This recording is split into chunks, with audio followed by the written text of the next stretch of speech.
This is ESPN on ABC. And we welcome you to Gainesville, Florida for Game 2 of the Gainesville Super Regional with the Florida Gators and the Texas Tech Red Raiders.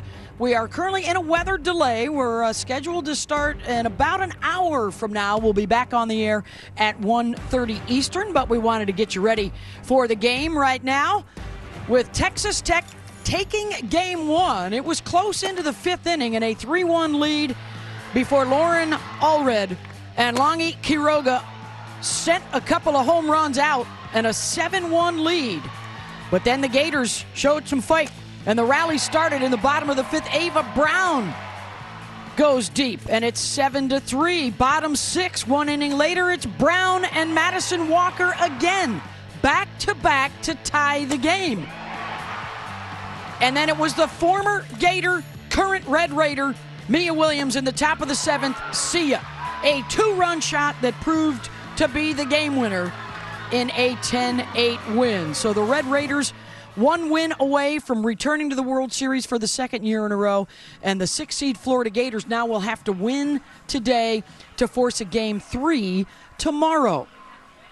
Hi, everybody. I'm Beth Mowins alongside our Olympic gold medalists, Jessica Mendoza, Michelle Smith. Holly Rowe will be with us, too, for the game today. Your thoughts on that Game 1? A lot of drama. A lot of drama, a whole lot of offense, which I absolutely loved. And I love the back and forth. And I'll tell you what makes postseason softball so cool is you cannot script it any better. Having Mia Williams, who had transferred, you mentioned it, from Florida, comes back. She gets hit twice in that game. And how does she respond? Gets a game-winning home run. It was so perfect. Yeah, and it just shows that you have to be resilient. It's postseason softball. You have to be able to execute when it matters. And if you're a pitcher in the circle, you have to mix speeds. You have to have the ability to work on the corners and just fight for another day, and that's where we're here. One of the pitchers that came on in relief yesterday was the two-time National Pitcher of the Year, Nigeri Kennedy. She will get the start today after picking up the relief win in the opener. Well, when you think about power pitchers, it is Nigeri Kennedy that comes to your foremind. This is the best pitcher in the game right now. She has the ability to mix speeds, but it's the explosive rise ball at the top of the zone that she's known for.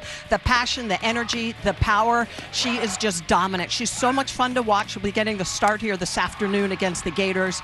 But this is a young lady who knows how to win big games in big situations. Super interested to see how she's going to respond in this game. And you look at her numbers, what makes her are you kidding me? In 4 seasons in her career, that .99 ERA is just absolutely unheard of. This year has been more of a struggle because of the long ball, and it is mental for her. I talked to her before the game. It's definitely been something that she has tried to overcome. We've seen home runs across the entire season, so seeing how Nyjah is going to respond. And Florida did hit one off of her in her brief appearance in Game 1, so the Gator Bats made some noise late. Can they carry that momentum over into Game 2? That's the biggest thing Tim Walton talked about post-game, is our team fought back. And you think about what they gave up and then the fact that they came back, and especially against Caitlin Terry, who we didn't even talk about her, an All-American, ace in herself, the long ball and then Nyjah coming in and the response of this Florida team to show that they can bash these two aces. Yeah, this is a Florida team that definitely can hit the long ball. Over 100 home runs as a team. They have a starting lineup that does damage in a lot of different ways. They're going to need to use that speed, clean up the defense behind their pitching, but this is a Gator team that can put big runs up. Really tough to knock them out at home. They're 12-2 when hosting Supers. They have not lost back-to-back tournament games in 4 years. We know Tennessee is already headed to Oklahoma City. We may be punching another ticket this afternoon in Gainesville. If Texas Tech wins, they move on.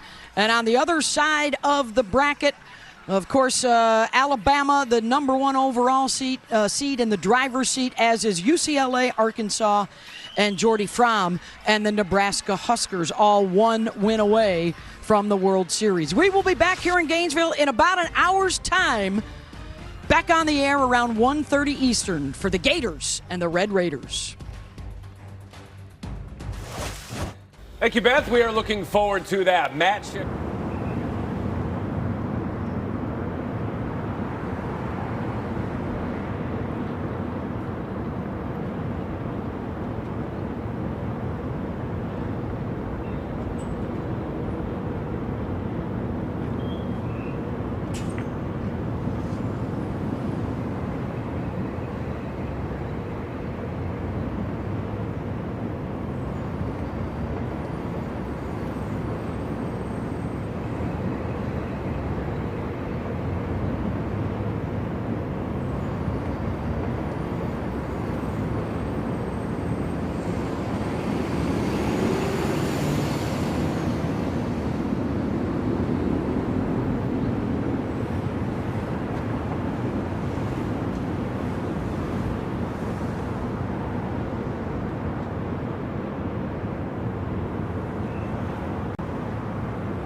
Thank you, ladies. Thank you, Matt, as we welcome you to the Super Regionals presented by Capital One. And a big day where we start sending perhaps some more teams to the Women's College World Series. We will start out with a big one, the 11 seed Texas Tech, the 6 seed Florida Gators, very familiar with Oklahoma City, the Red Raiders hoping to head back for the second year in a row. For Florida to stay alive, they must win, and they must get production from Jocelyn Erickson today and Taylor Shoemaker, their tone setter at the top of the order. It will be a tall task against one of the greats in the game right now, Nigeri Kennedy, 1 win shy of 100 for her career, and her teammate Mia Williams. Who's harder than her right now? Nobody. This is what happened yesterday in game 1, tied in the 7th inning, and the former Gator sends one out of the park. It proves to be the game winner in a 10-8 win for Texas Tech. We already know Tennessee is headed to the Women's College World Series. Who might be next? Well, it's Texas Tech if they win today. If Florida wins, we are back here for a winner-take-all Game 3 tomorrow. On the other side of the bracket, the top seed, Alabama Crimson Tide, still very much alive. They are only 1 win away from heading to the World Series as well. Hi, everybody, and welcome to the Gainesville Super Regional. I'm Beth Mowins, alongside our Olympic gold medalists, Jessica Mendoza, Michelle Smith. We start out with one of the greats of the game right now. Can she continue her storied career with a championship in Oklahoma City? Of course, it's Nigeri Kennedy. Well, and the reason Nigeri Kennedy has gotten her teams to the Women's College World Series every year is because she's pitched them there. This is different with a Texas Tech team that can now help her out offensively with the bats. It's been the biggest difference for Texas Tech this year and for Nigeri Kennedy and her numbers. When you think about what they did yesterday, Lauren Allred in the 5th inning and 2 batters later, Longi Quiroga, that got him on the board with the bat flip, but it was Mia Williams in the 7th. And this has been a huge reason why Texas Tech gets the wins, is it's not just what they do in the circle, it is what they have done with the bats. Look at the records that they have broken. Wins, runs, home runs, the hits, and how about the stolen bases they can run to? It's not just the power. Speaking of power, yes, they've got a lot, but so do the Florida Gators, also a member of the 100 Home Run Club, Michelle. Yeah, Ava Brown yesterday, 2-run shot. Back-to-back pitches, it's Townsend Thomas who goes yard as well.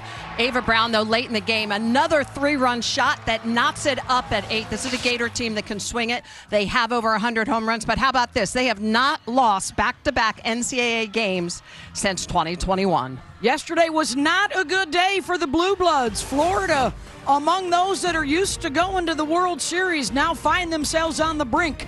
Is it time for Texas Tech to head back to OKC?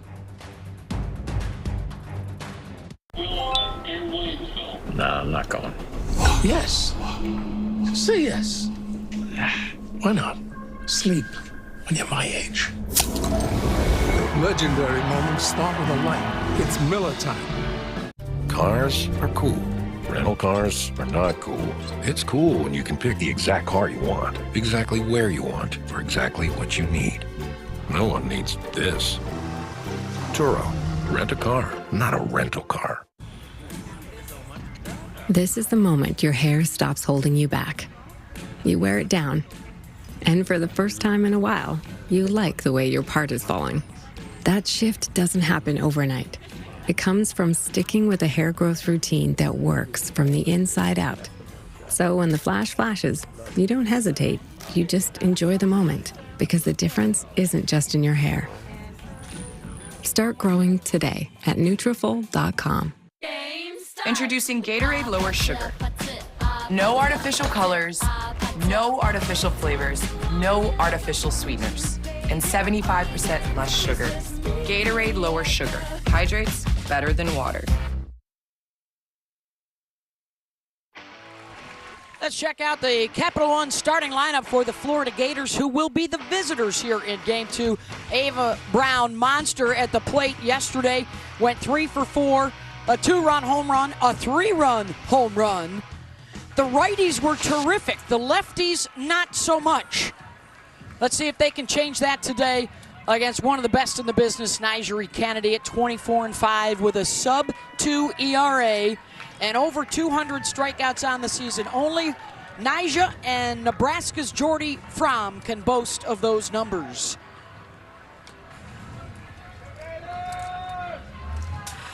Texas Tech wins, they go to Oklahoma City.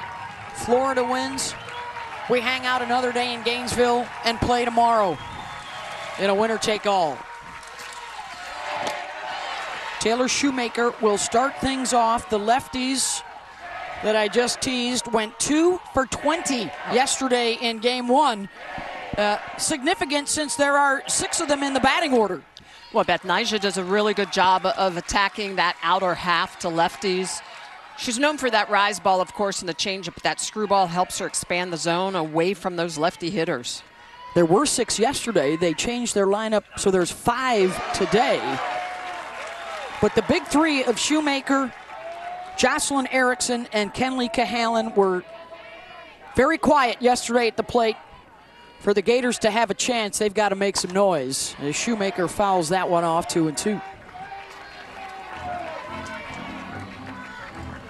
Number 5 this year in the country in hits, 2nd in runs scored. Shoemaker reached base once yesterday, so that's 58 out of the 62 games played.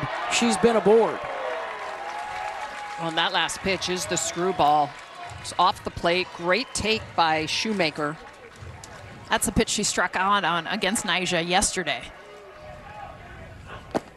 And draws the walk to start things off. Well, Nyjah Kennedy is known to attack the top of the zone because she's got one of the best rise balls, and she throws it at multiple levels. She'll throw it low and get the swing and miss, but she'll also elevate it upstairs, getting in your eyeballs. It's the changeup that sets up that pitch, but it's the ability to spread that zone, stretch it to the lefty. She's dominant. She's got that power in that changeup. Erickson, her first swing of the day, and what a tone setter for the lefties against Kennedy right out of the gate. It's 2-0 Florida.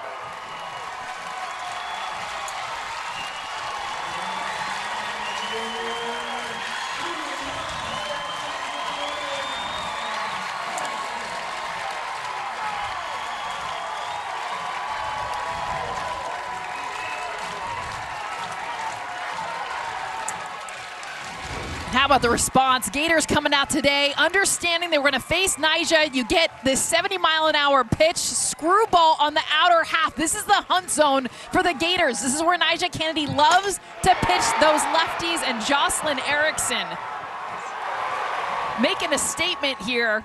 21st home run on the season. The big 3 yesterday, guys, were 0 for 11. And now they start out with a walk and a home run, and that has put a charge into the home crowd. Erickson now 1 homer shy of tying the single-season Florida record. And you know Tim Walton talked to his lefties about that particular pitch, and they capitalized on it. Erickson hitting that pitch. It was elevated. It was not going out. It was going up, which is a massive mistake on that screwball. So now they have hit home runs off of Nyjah Kennedy in 2 of the last 3 innings. They got one off of her late yesterday and early today. And how does the 2-time National Pitcher of the Year respond here against Ava Brown, who launched 2 of them out of the yard in game 1? Well, and her second was off of Kennedy. The first one was off of KT. Caitlin Terry.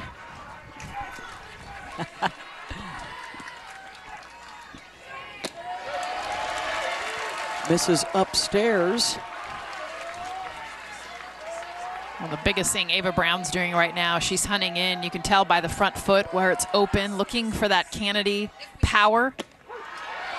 She gets the changeup for strike 3, which is a perfect pitch, knowing exactly what Ava Brown was set up for. She was looking in, looking for that power, screwball, power rise ball, and said she gets the changeup up in the zone for strike 3. Yeah, and that pitch elevated above the belt. Typically easier to identify when it's up. 1 down for Townsend Thomas. One of the other home run hitters yesterday for Florida, the redshirt freshman out of Humboldt, Texas. Outstanding athlete, not only on the softball diamond, but on the track and field as well.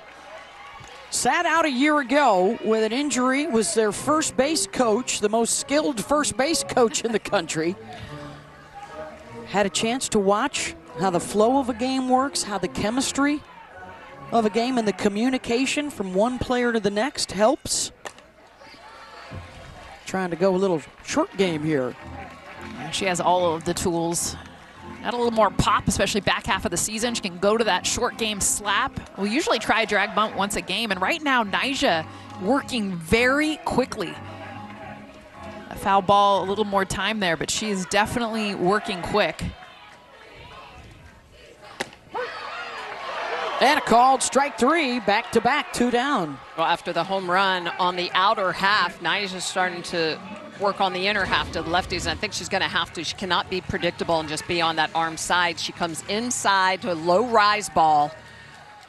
And Townsend, she's like, that might have been a little inside, but second strikeout for Nyjah. Here's Kendall Grover, one of the 3 seniors in the starting lineup today, trying to extend their careers another day. Yeah, but talking about how quick Nyjah has been going. They're trying to slow her down a little bit.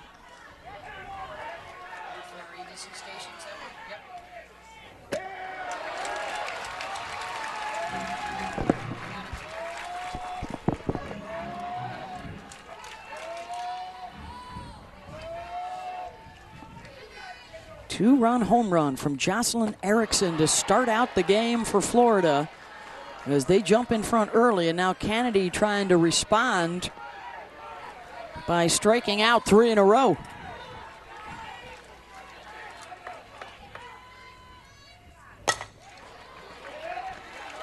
It is the 9th home run given up in the 5 NCAA tournament games so far for Tech pitchers. And what a relief for Erickson, who had not been able to go deep for a while. Just 1 home run in her last 22 games, and she ends that drought in a big way here. 2-2 pitch coming. And she does strike out the side, all 3 looking. But a deep ball from Jocelyn Erickson with Taylor Shoemaker aboard. And a hot start for Florida. And ESPN's presentation of college softball on ABC returns after this message and a word from our ABC stations. We're earning unlimited 3% cash back on dining and entertainment with the Capital One Saver card. Let's just get one of everything. Everything. Fire everything! The Capital One Saver card is at table 27, and they're earning unlimited 3% cash back. Yes, chef! This is so nice. 3% cash back on chicken. Yes, chef. 3% cash back on risotto. Yes, chef. Where's my fish? Here, chef. Had a feeling you want to earn 3% cash back on dessert. Sorry, chef. What's in your wallet?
For Mia Williams, this was always going to be a dramatic super regional. She was playing for the Florida Gators last year and made it to the Women's College World Series, and they got in the transfer portal. She was one of the top talents in the portal last season and ended up at Texas Tech. So as fate would have it, to get back to the World Series, she is going to have to win on this field today.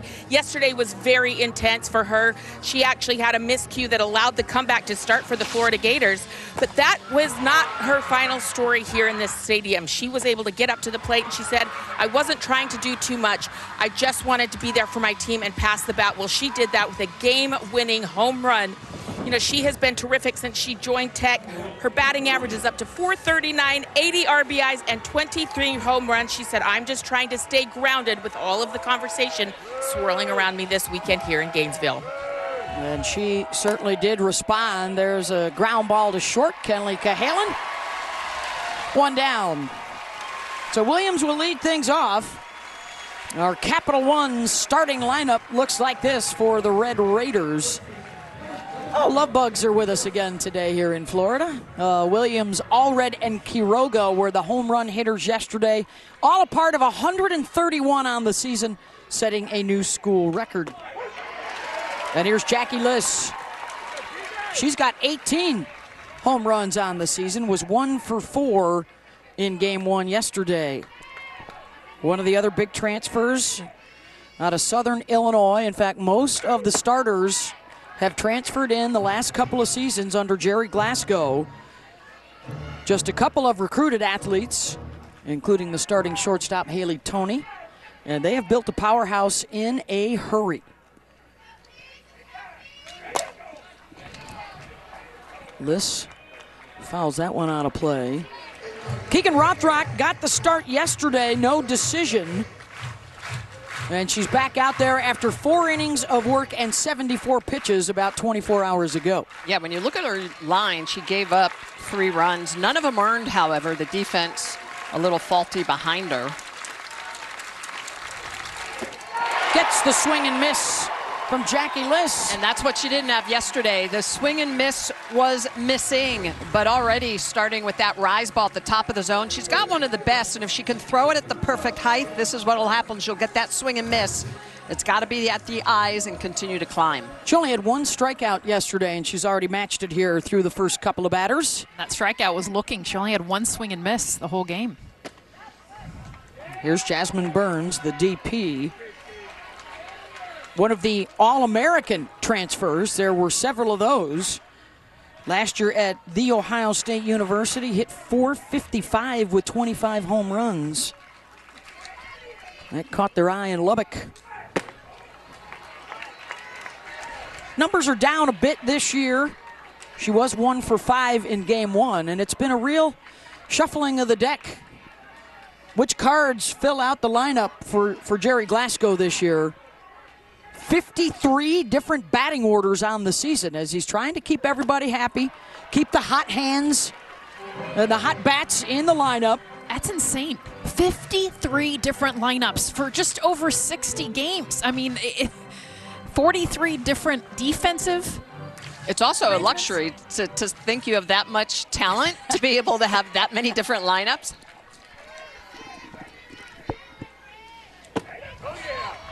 And Burns draws the walk at a 2-out base runner.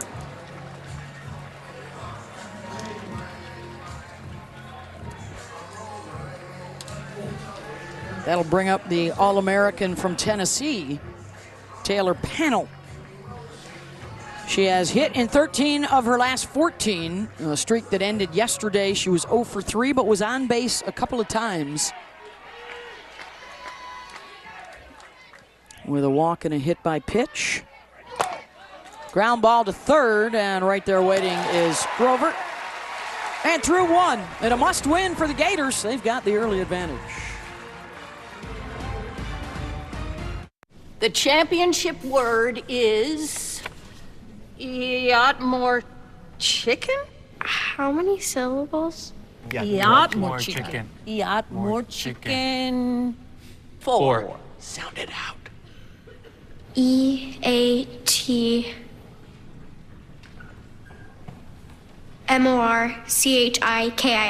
Eat more chicken. Correct? Yes! That's why we practice. Look at Amy, working hard now so that future Amy can buy her very own boat. Wait, sorry, the boat's great, but am I wearing culottes? Oh, you love your culottes. It's lemonade o'clock. What did I just say? Cheers o'clock. Ew. Here's to protecting your boat and RV 24/7 as part of your home and auto bundle. So I, like, hang out with my insurance guy? Oh, yeah. You two have a podcast and everything. Awesome. When people are betting on you, every pass, every shot, it's not just the coach in your ear. It's the comment sections, the DMs, the losers who make threats and harass you. But this isn't their game to play, it's yours. The NCAA is drawing the line, educating about the dangers of sports betting, tracking online threats, and protecting the integrity of the game. See all the ways the NCAA puts student athletes first. Nigeri Kennedy of Texas Tech has been one of the brightest stars in college softball, and she burst onto the scene early. 2023 NFCA Freshman of the Year, coming out of Topeka, Kansas, where she went to Stanford, leading Stanford to the Women's College World Series. She followed that up by being the best player in the country in 2024, the Collegiate Player of the Year. Then she transferred, shocking everybody, at Texas Tech, became a $1 million player, and was the NFCA Pitcher of the Year that year, and took her team all the way to the national championship game. The only thing missing in this incredible resume for her is a national championship trophy. A win today would send them to the World Series to get just that hardware. It's the only one she's missing. Yeah, she threw every pitch last year for them in Oklahoma City. Just ran out of gas in Game 3 of the finals. Oh, so close. And she would love to cap it off by going back to Oklahoma City, trying to grab another one before heading off to play with the U.S. national team this summer, and has a terrific chance of making the Olympic team in Los Angeles in 2028. Gave up a 2-run home run to Jocelyn Erickson and then struck out 3 in a row. And here's Kenleigh Cahalan. 0 for 4. In game 1 was shaky at short. Smitty, you mentioned if they had cleaned up the defense and taken off some of the free passes, there were 6 walks and hit batters, 2 errors that aided Texas Tech. It's a different day today for Tim Walton. Oh, absolutely. And a couple of hits that probably could have been fielded. So you look at all that together, if they just would have been cleaner defensively and been steady behind Rothrock, it would have been a different game. Which is a normal Tim Walton team, usually priding on their defense and their pitching. It was an unusual game for them yesterday. Fielding percentage number 4 in the country this year. Cahalan and Williams is there at second, 1 down. And he said it. He said this is one of the worst games that we have played all year, and you guys, they were within 2 runs. It scored 8 runs. I mean, you think about that, knowing, put it in your back pocket, bring it into this game 2, knowing this is a much better team than what we saw yesterday. Pair of national championships just over a decade ago now at Florida, and Tim knows these situations. He's 3 and active coaches right now in terms of NCAA tournament wins behind Patty and Pat, Gasso and Murphy. Well, and the Gators know that, you know, their offense is going to put runs up on the board. They just have to be a little bit better on the defense and pitching side of things, because Ava Brown, who's normally their number 2, was injured. I mean, she's been obviously swinging a hot bat. So it's about their offense, but putting not available in the circle. Exactly, 100%. By the way, Patty Gasso's Oklahoma Sooners leading Mississippi State 2-0 in the 3rd inning. That's a must-win for the Sooners.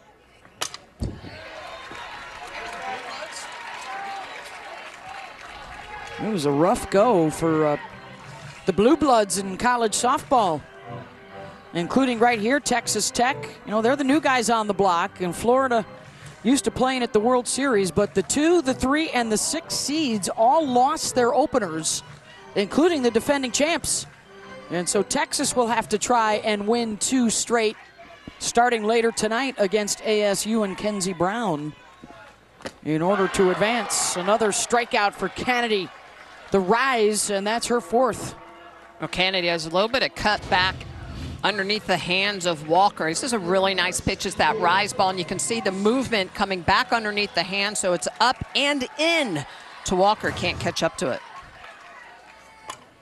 2 down for Ella Wesolowski. So this is the new right-handed bat in the lineup today for the junior from Western New York.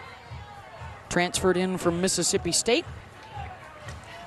She was the first batter Nyjah faced when she came in yesterday. Got hit by a pitch. Kind of stared her down on the way to first.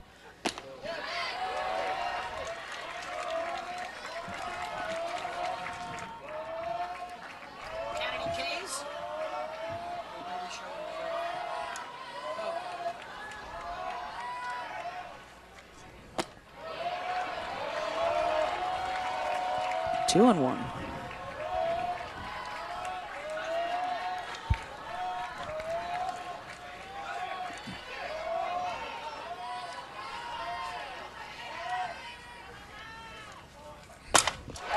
Center field, Davis on the track that has room. A 1-2-3 inning for Kennedy. ESPN's presentation of college softball on ABC will return after this message and a word from our ABC stations.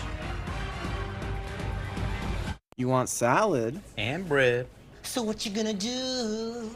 You're gonna take your favorite salad and you stuff it, yeah! Stuff it! Yeah! Stuff it!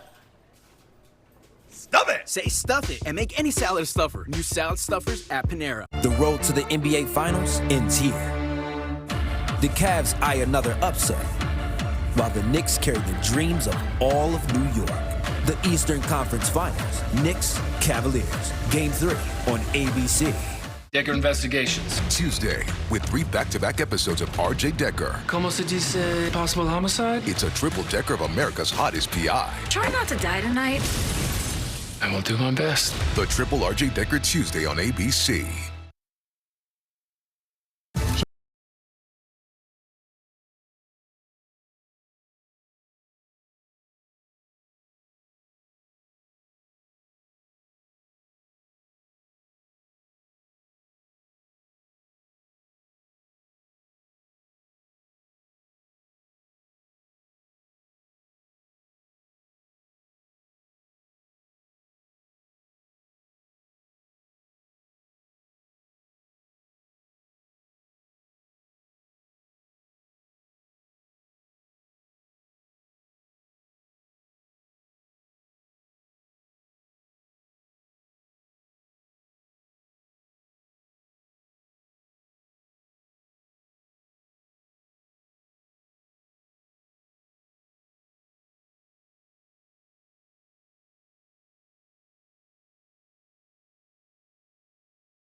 The NCAA Softball Super Regionals are presented by Capital One. What's in your wallet? Right hand always over the left for the Gator chop. That's one of the things we learned this week. Trying to get back to the World Series. So's Texas Tech. They were there a year ago in the finals, falling in 3 games to Texas. And here is a look at your tail of the tape. Florida has been around the block a time or two. 115 NCAA tournament wins with 13 trips to the World Series. Texas Tech new to this postseason game, but quickly has become a powerhouse. Gators up early, 2-0 on the Jocelyn Erickson home run as we move into the bottom of the 2nd inning. And Caitlin Terry, who was at the World Series last year with UCLA, will step in. Terry's had such a great year for Texas Tech. She's been strong on both sides of the ball. Knew she had a good arm at UCLA. Weren't so sure about the bat, and that has been one of the biggest surprises in college softball this year. I mean, look at the numbers. The way she's hit. These were over 100 points lower at UCLA last year. She was a slapper, you guys. 10 home runs this year. And I'll tell you what, you look at this stance, watch her get in the batter's box. This is all, as you see the comparison, 257 batting average to 464, the hits, the RBIs, but look at this stance. She is facing the pitcher. This is all Jerry Glasgow. Look at her hands. The biggest thing he saw with her, well, 2 things. One, she needed to get both eyes on the pitcher. And you'll see it with a head turn, but I've never seen it where your front foot is almost even with your back foot. And look at how high her hands are. That was to get on top of the rise ball.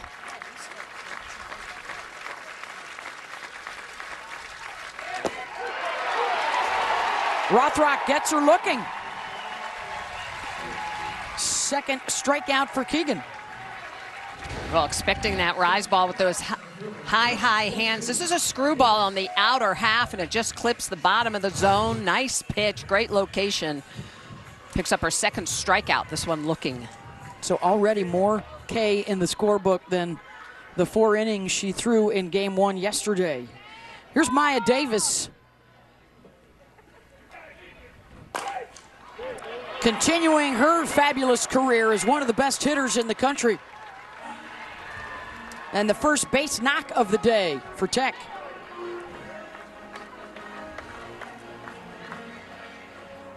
And that'll bring up Lauren Allred. 3 for 4 in game 1 with a 3-run home run and an RBI single. In her second year after transferring in from Louisiana, where Jerry Glasgow was also her head coach. She's been red hot. Look at the numbers in the NCAA tournament. Hitting 500. She's got 2 long balls. Big part of that rally to come back against Ole Miss. Yeah, she had the grand slam to help them erase an 8-run deficit in the last inning. They won in extras. The last inning with 2 outs. Yeah. Texas Tech has scored at least 10 runs in all of their postseason games so far in the tournament. Amazing. With a lot of big innings, including that one against Ole Miss.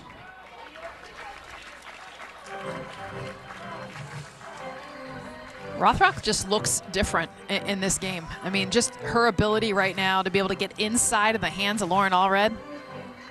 The velocity is ticked up too. I think the weather may be absolutely having a very good impact on her. It was smoking hot yesterday and sunny. Sunny. Yeah, it's a little bit of cloud cover, so it's a little bit cooler. Still using that rosin to keep the sweat off of her pitching hand, but it's humid, and that absolutely affects you as a pitcher. Also, the way the ball moves. Allred got under it. Townsend Thomas now under it. 2 down.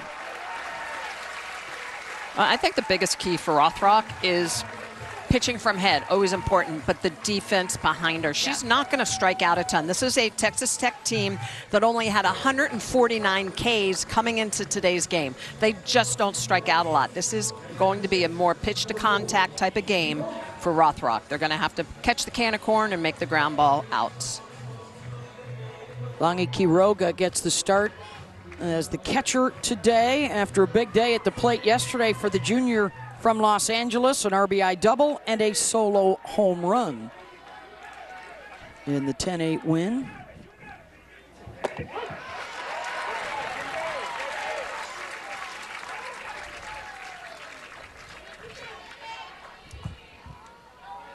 Langi missed the month of April. She was on a leave of absence from the team, just returning for the NCAA tournament. Slices that, Oppo, and there's Wesolowski. No damage done. 2 complete, 2-0 Gators. Yeah, you know what's odd? If something's free, people just can't resist it. Doesn't matter what it is. Wow, is that pink shirt free? Yeah, I need one. But what really baffles me is that people turn down free money by not switching to Geico. Customers can save $900, you know. Oh, free bank shirt? Yeah, it's not quite.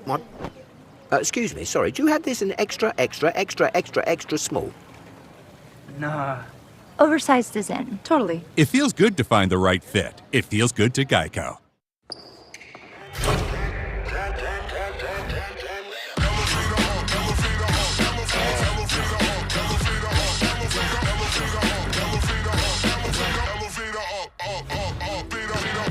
With up to 31-hour battery life, Play never runs out of power. The Dell XPS.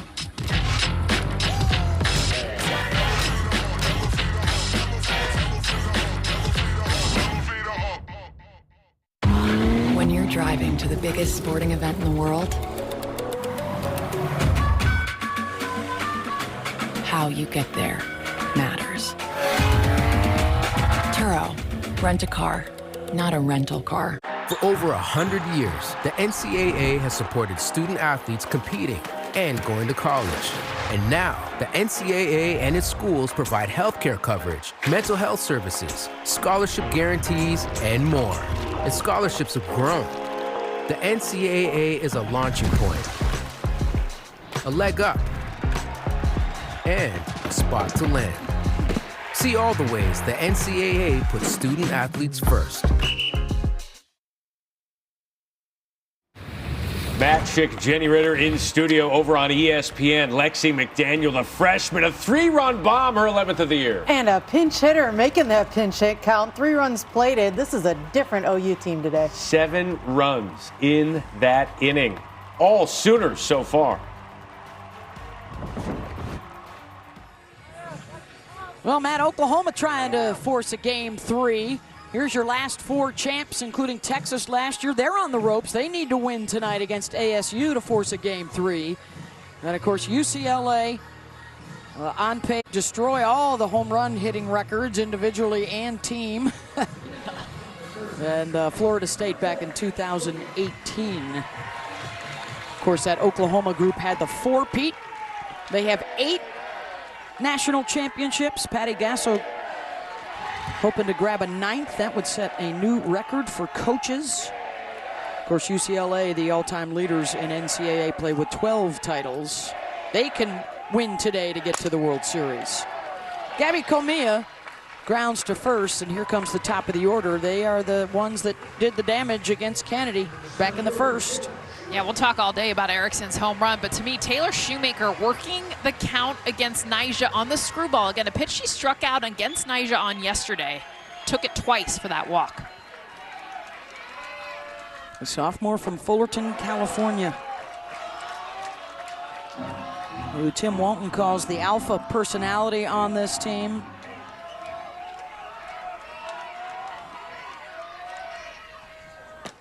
Not only does she get on base, guys, but she finishes the job. She has now scored in 52 of their 63 games. Well, that's the marker.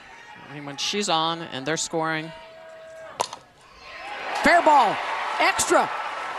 Looking for 2, maybe try for 3, and she'll hold at second. And a runner in scoring position for the home run hitter, Jocelyn Erickson. And this is where Taylor Shoemaker, even freshman year to sophomore year, this was a pitch she would have inside out. This year, she pulls it down the line for a double. Just continues to grow as a hitter. Jocelyn Erickson coming up to bat right now. The home run that she had her last at bat. First hit of the Supers for Shu. Taylor has the home run record with Brittany Schutte at 22, and now Erickson sits 1 behind them at 21.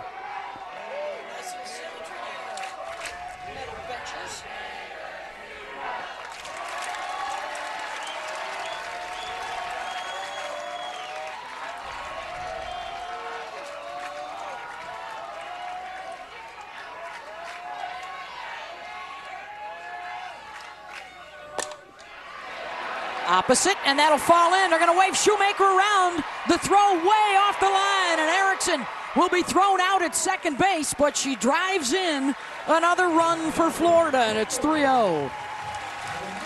Good cutoff there by Tech to get the out on an errant throw.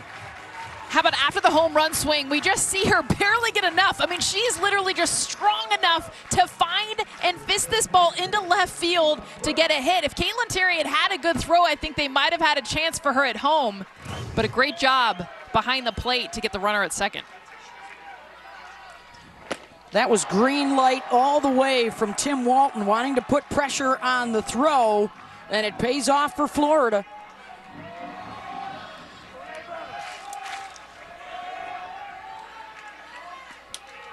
Here's Ava Brown. Well, interesting on that play, too, is Caitlin Terry was running in with her arms up, trying to dink Shoemaker to make her think she was going to make the catch, but then came up and did not have a very accurate throw. That goes a long, long way with foul. What a response for Jocelyn Erickson. You know, that was a sleepless night last night, tossing and turning. The big 3 really struggled. And now Erickson and Shoemaker have already been responsible for all 3 runs up on the board.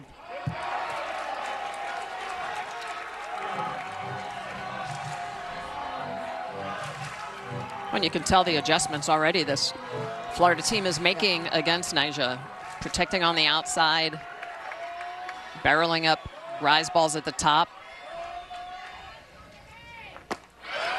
Gets a swing and miss there for out number 3. Another run up, the RBI single for Jocelyn Erickson, 3-0 Gators. Freedom, that's a cheap thing. Sacrificing facial hair, exfoliating, treating gravity like a suggestion, sweating your tail off, freezing your tail off, saving another American's tail, all Jeep things. Making a Jeep vehicle for only people like him, not a Jeep thing. Hurry into the Memorial Day sales event to get a great deal on a Jeep brand vehicle. Right now, purchase and get 0% financing, plus no monthly payments for 90 days. Or get $4,500 total bonus cash allowance on 2026 Jeep Grand Cherokee models. Kevin Hart here to tell you all about Taco Bell's new jalapeno citrus salsa. Hey guys, I kind of feel like you're chopping off my head a little bit. It's spicy, balanced with a sweet and tangy citrus touch. New jalapeno citrus salsa, the sauce with more main character energy than Kevin Hart. Personalized service plus our award-winning app, State Farm gives you the attention you need. Makes me feel seen and celebrated. Just like an NBA player. Just like an NBA player. Whoa. Introducing the velvet voice of Mike Breen. And let's go McNuts for Monica. McNuts. Thank you, State Farm. I could cry. Please don't. Like a good neighbor, State Farm is there. Introducing Gatorade Lower Sugar. No artificial colors, no artificial flavors, no artificial sweeteners, and 75% less sugar. Gatorade Lower Sugar. Hydrates better than water. Let's get you caught up on the Super Regionals around the country. Congratulations to Tennessee. They are the first and so far only team punching a ticket to Oklahoma City. It was a big day yesterday for the underdogs. The defending champs upset by Arizona State, and then the Bulldogs shocked Oklahoma in Norman. Their first Supers loss since 2015. So now ASU and Mississippi State are a win away today from shocking the softball world. Tennessee allowing just 1 run in their 2 games to beat Georgia. And on the other side of the bracket, shaping up like this, all those games coming later today. Alabama, UCLA, Arkansas, and Nebraska all 1 win away from advancing. It's a must-win here for Florida after Texas Tech won yesterday 10-8 in a slugfest. Jocelyn Erickson, the story so far for Florida, has driven in all 3 runs. And Keegan Rothrock back out there in the circle to go to work against Haley Toney, and then the top of the order with Mia Williams on deck.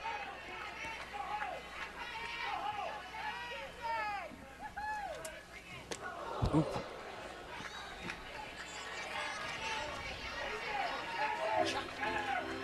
One for 9 so far in the NCAA tournament. Was terrific last year as a freshman starting shortstop. Rock solid. Was dynamite in the World Series last year. Had a hit in every game for Texas Tech. Well, and all the lineups changes we've talked about for Tech across the year, the one thing that's been constant, Haley Toney at shortstop. It doesn't matter what she'll hit. Jerry Glasgow has talked about that. He wants her in that critical position at short. She and Maya Davis out in center, the only returning starters. And Rothrock hits Toney. She hit a couple yesterday. And that's the number 9 batter that gets a free pass. And here comes Mia, the hero of game 1. That one appeared to get her right between the shoulder blades. Yeah, it's rare to see a hit by pitch up and in so dramatically. A lot of times it's getting the arms, the hands, lower half, but that one was square in the back.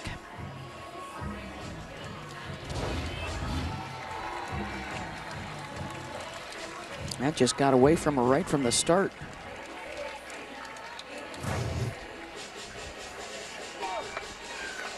So here comes Mia Williams, the former Gator, grounded to short her first time up.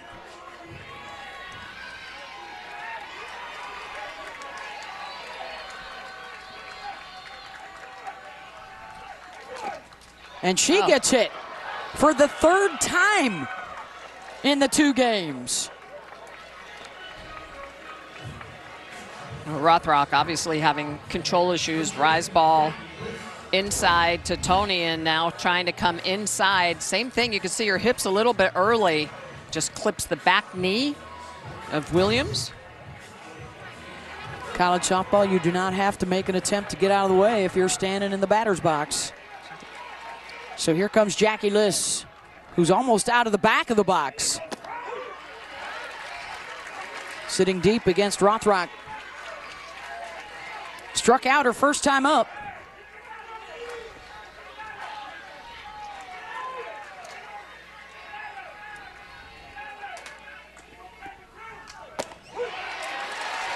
Two for 6 in the NCAA tournament with a runner in scoring position.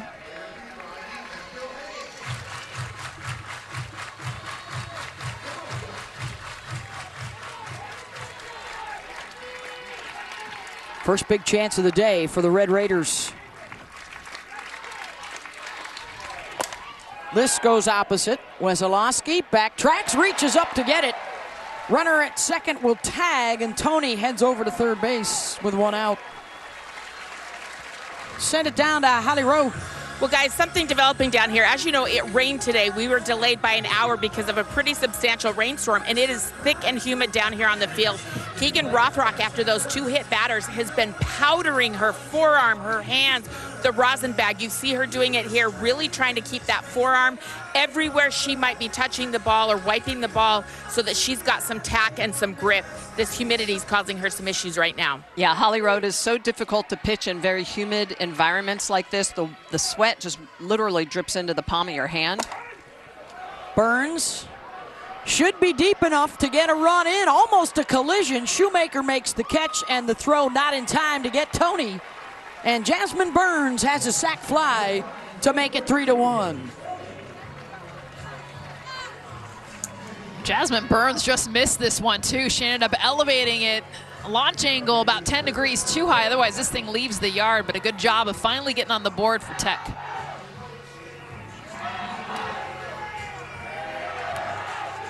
The throw came all the way through to home, but Williams does not move over to second base. Yeah, and it was definitely out of reach of a cut. I'm surprised she did not advance to second.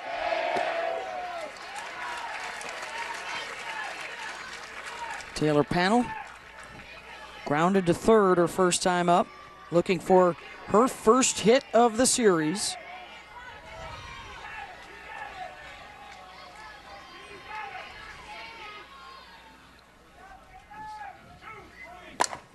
Panel sends one deep and foul.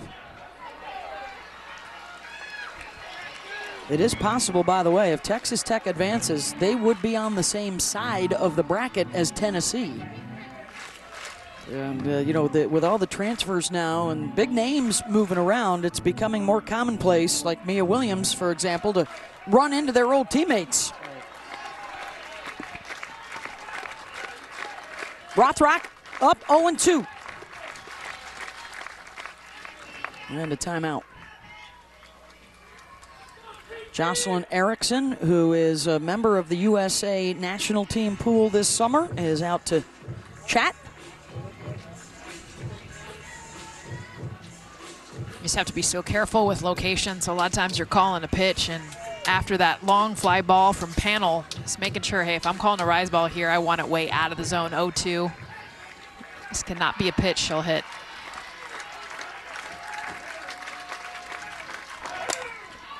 Gets her to pop it up. Comia fighting the sun. That's trouble. She loses it.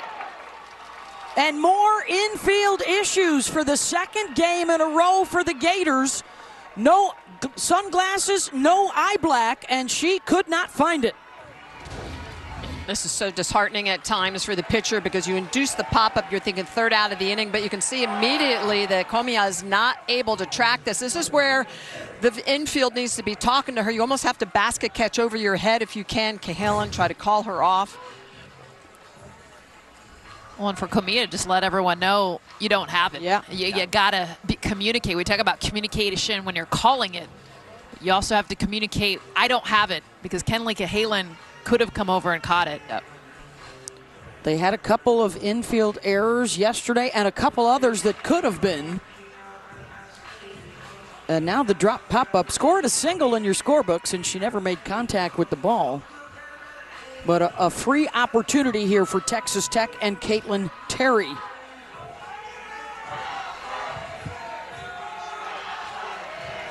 It's something that has popped up of late for Florida. Not a good sight to see. Well, no, I think it's the bottom line. In their last 11 games, they have had 12 errors. I mean, it is just very uncharacteristic of this team that is typically so strong defensively. Tech has been really good with 2 outs in this postseason run.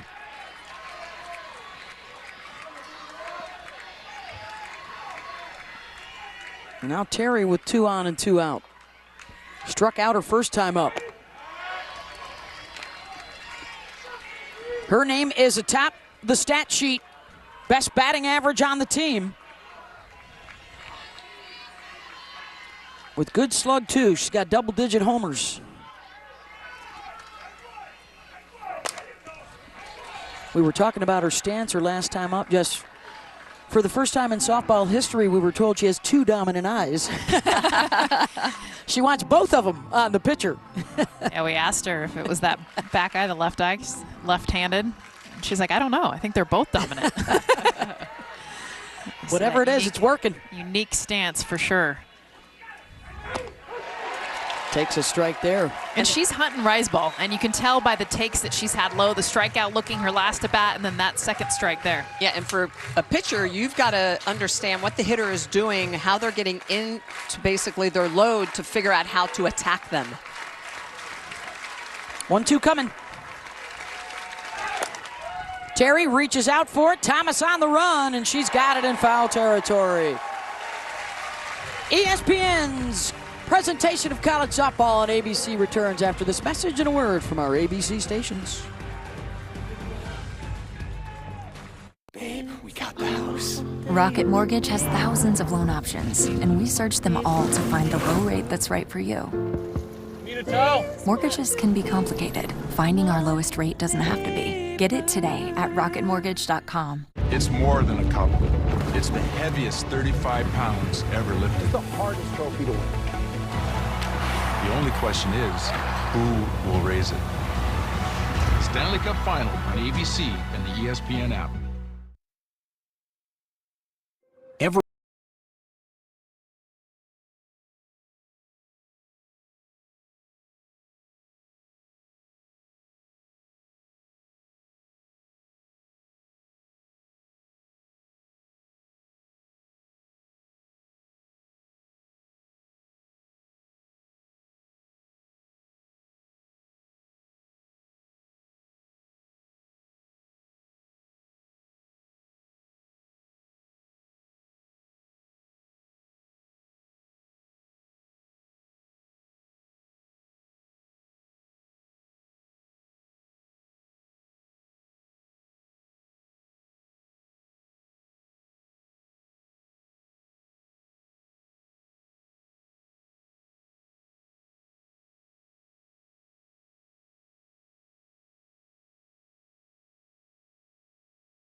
You're watching NCAA Softball Super Regionals presented by Capital One here in Gainesville. I'm with Texas Tech head coach Jerry Glasgow.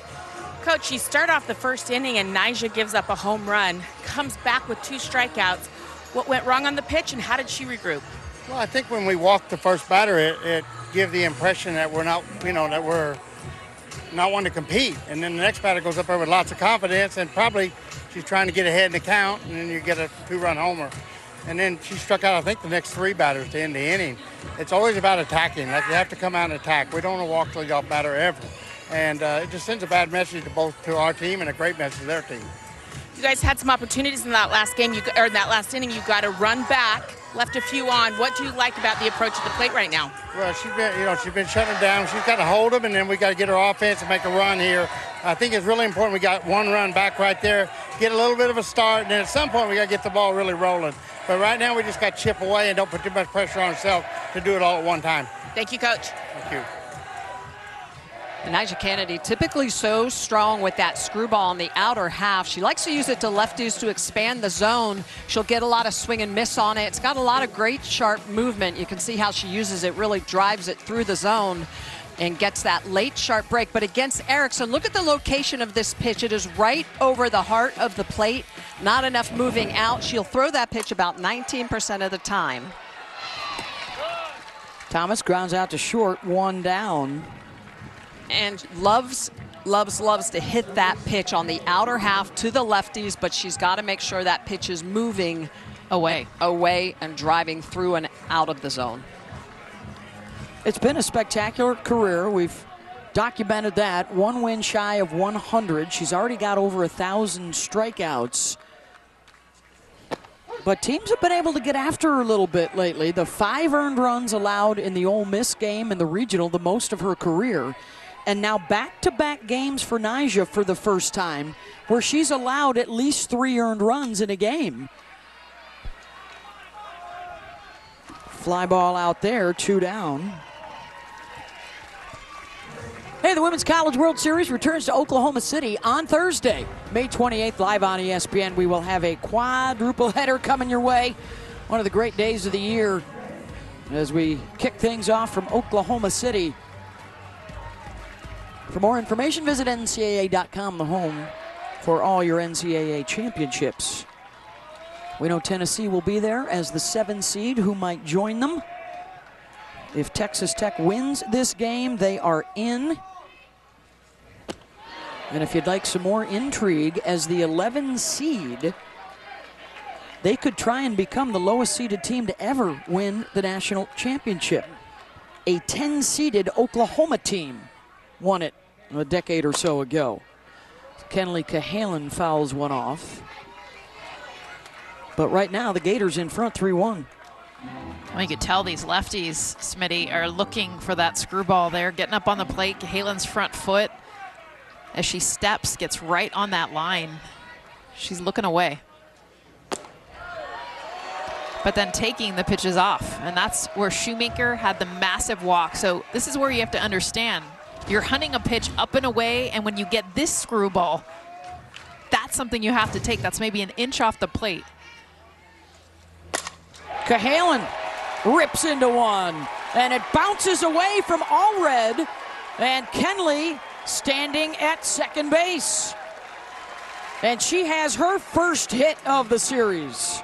On the beauty of taking the pitch that's away, then you get a pitch more middle. Look at where this pitch is left. Again, going back to that screwball, Smitty, that you talked about. Hammers this one, and Kennedy is lucky she didn't try to lift it off the bat. 70+ miles an hour for a double. 2-out base runner for Madison Walker, who hit a home run yesterday.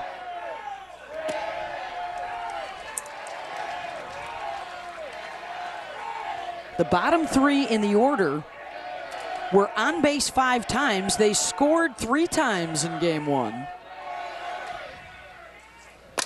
Walker, deep drive, way back, off the roof of the bullpen. 2-run shot for Florida.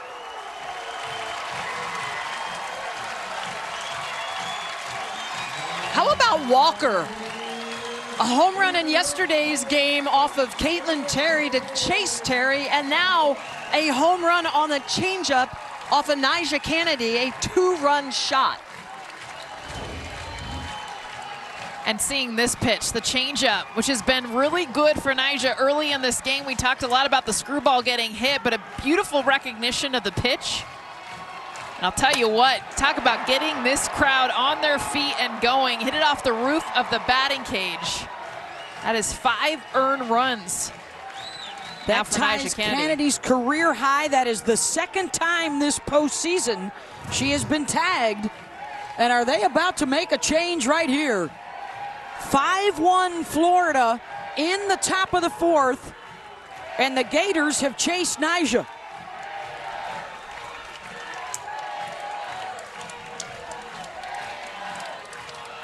Sam Lincoln is coming out of the dugout.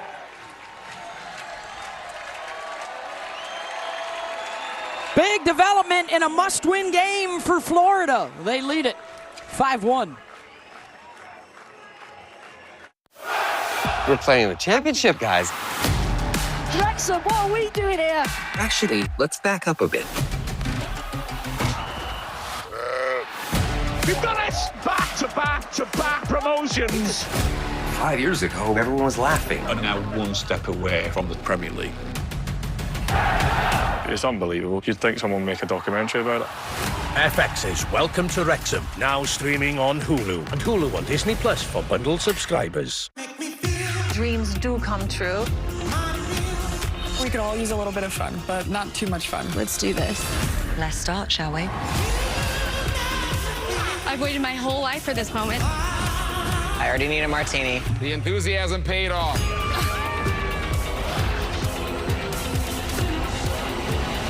Do we feel ready to work or do we feel ready to play?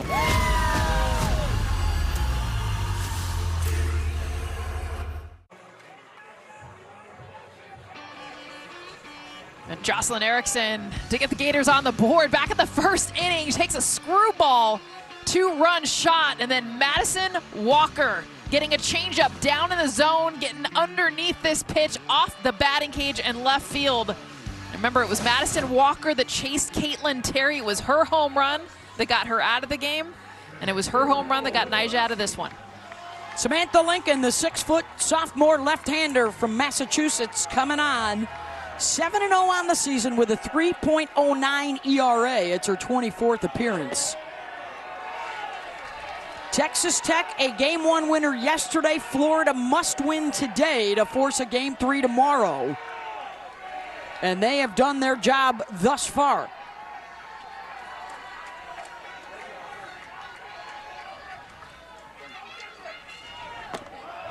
Of course, for Texas Tech, they know that no deficit is too big with what they did in the regionals. That's how it's been the story of the year. You have to stay resilient. Yep. I mean, if you have outs, you're in the game. Here's Wesolowski. Lined out to center, first time up. Which is also important for a pitcher like Sam Lincoln. And Jerry Glasgow has mentioned it. He said Lincoln is very important to this team. He's been trying to get her more innings throughout the year. Draws the walk. By the way, the Walker home run, that is now 6 home runs in 11 innings this weekend for the Gators. Well, and it also puts her at double digits. That was her 10th. So now they have 6 hitters in this lineup with double digits. First time in program history. 7 of them now. Yeah, one's not in the lineup. Yeah, with double digits. The depth for both sides, pretty good, pretty good. Imperative for Lincoln to take care of Comia with Shoemaker and Erickson due up. Those two have been responsible for 3 of the 5 runs. And that's going to be trouble. 2 on base for Shoemaker. Now the infield hit for Gabby. Use the ground. I mean, this is the name of the game for any short gamer. At the bottom of this lineup, Comia does a beautiful job of that. See how late she gets this? It's almost off home plate, and once it gets that second hop, no chance. Get down the line. Shoemaker, a walk and a double, has scored twice, so with the 2 runs, she has tied the school record with 90 on the season. Tying the All-American, Skylar Wallace.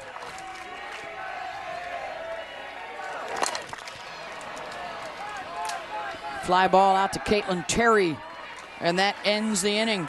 But more damage done by Madison Walker. How about the bottom of the lineup for the Gators? Madison Walker, the junior, her 10th on the season. Take a changeup and take in Nyjah Kennedy out of this game.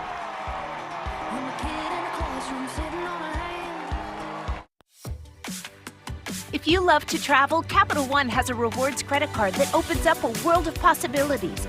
With Venture X, you earn unlimited double miles on everything you buy. and turn all of your purchases into extraordinary trips. Plus, get premium benefits at a collection of luxury hotels when you book on Capital One Travel. And get access to over 1,000 airport lounges worldwide. Open up a world of possibilities with Capital One. What's in your wallet?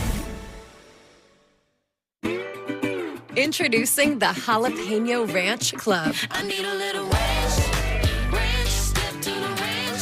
Spicy, grilled, original, all ranched up. Candied bacon, a buttermilk ranch bun, pickled jalapenos, and pepper jack cheese with a kick. Yeehaw, that's the way it goes at the ranch. Available for a limited time. Order ahead on the Chick-fil-A app. 98% of college athletes go pro in something other than sports. That's why the NCAA provides financial literacy, career readiness, and life skills. And studies show college athletes succeed later in life at higher rates than their peers. Participation in NCAA sports prepares 500,000 student athletes for success in life, creating tomorrow's leaders today. See all the ways the NCAA puts student athletes first. Welcome back to Gainesville. The Gators are on top 5-1, and Coach Tim Walton, your team has come out with a different energy, body language. I know that was something you challenged them on last night after the game. What do you see? Yeah, same thing. I mean, obviously it starts on the circle for us with Keegan. Defensively, we got to play well behind her. You know, they're a pretty good team. They can put the ball and play pretty hard and firm. Yesterday, a top spin ball was eating us up quite a bit. But, you know, I just told them even after that last half inning, one mistake happens all the time. It's how you handle it. It's how you own it. It's what's going to make the team better. And we got to just continue to play with great body language and put pressure on these guys. I like that. Keegan has seemed like a better version of herself today. She's more energetic out there, too. What's different about her? Well, 2 bags of IV at post-game probably helped a little bit. That 44-minute inning didn't help things yesterday at about a heat index about 112. So we got her out yesterday more to protect Keegan than anything else. It was a terrible time for her, but she just didn't look right body-wise. But she looks good today, and that's good news. Yeah, absolutely. Didn't want to lose. It's a game. We don't want to lose a game. You don't want to lose a series in a game. You want to lose a series in a series. So we got to do a good job of being able to keep our players, right and stay focused. Thank you, Coach. Appreciate you. Thank you, guys. Go Gators. Well, and it's so important for pitchers to stay hydrated, and she was overheated yesterday. I'm sure those fluids made a big difference, but she's done a good job of controlling the strike zone, and the defense behind her has been outstanding, just the 2 strikeouts. And at the plate, they're doing what Tim Walton says is the key to your postseason success. They're hitting with 2 outs. They're hitting with 2 strikes. They're 2 for 3 with runners in scoring position. And like most good Gator teams, they can leave the yard. They've got a couple of home runs today as well. So the long climb back now begins for Texas Tech, down 5-1. And Maya Davis doing what she does best. Will lead off the inning with her second single. And both of them first pitch swinging, going the opposite way. She's just so talented, one of the best in the business, great batting average, so much speed, and barreling up a pitch on the outer half.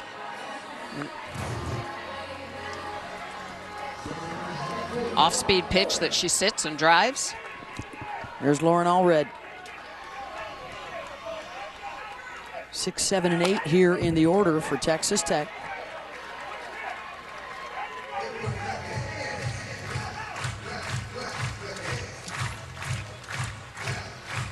Gator fans trying to make it tough.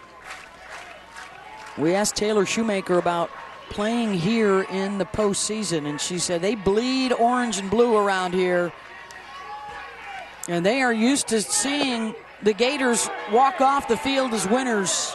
The only team that's ever come in here in a super regional and eliminated Florida, the Georgia Bulldogs. They've done it twice, but the Gators have won 12 of their 14 home supers over the years.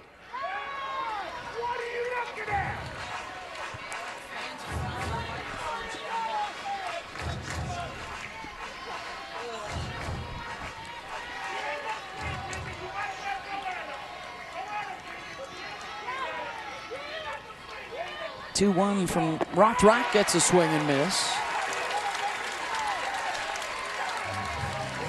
Without a doubt, Riseball's jumping more today. It was flat yesterday, and that is a hittable, fun pitch for hitters. You get a Riseball flat in the zone, and now it's got that late break. She's a little bit more in her legs, get underneath that pitch, more movement. Missed that high. Full count. Well, the sun has returned, the humidity has returned, so important, as Tim just told Holly, for Rothrock and this defense behind her to try and keep these innings short. And that's not going to help. Allred with extra bases. Davis wheeling around third. She'll hold there. And 2 in scoring position now for Langi Quiroga. There's a lot going on this play, but first of all, Allred smokes this pitch. She gets it on the inner half, gets her barrel around this thing, almost clips a runner past the diving Madison Walker. And I'm surprised the angle that Wesolowski took on that didn't cut it off, allowed runners to get to second and third. So this is exactly what Jerry Glasgow was telling Holly Rowe a few moments ago. Chip away, start putting some good at-bats together, and they have done that here to open up the bottom of the fourth.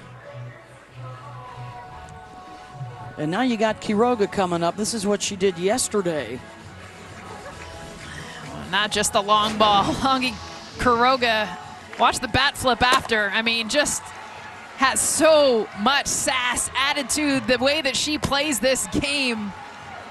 And she was missing from this lineup for a long time, a big part of this power offense down here in the 8-hole.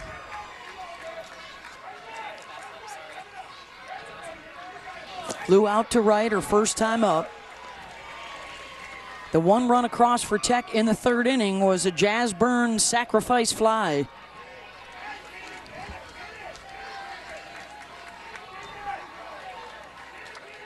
So far, they're 2 for 7 with a runner on base. Inside corner for a strike, 1-1. It's a nice pitch underneath the hands. I think that's a good take, though, on a good pitcher's pitch for Quiroga.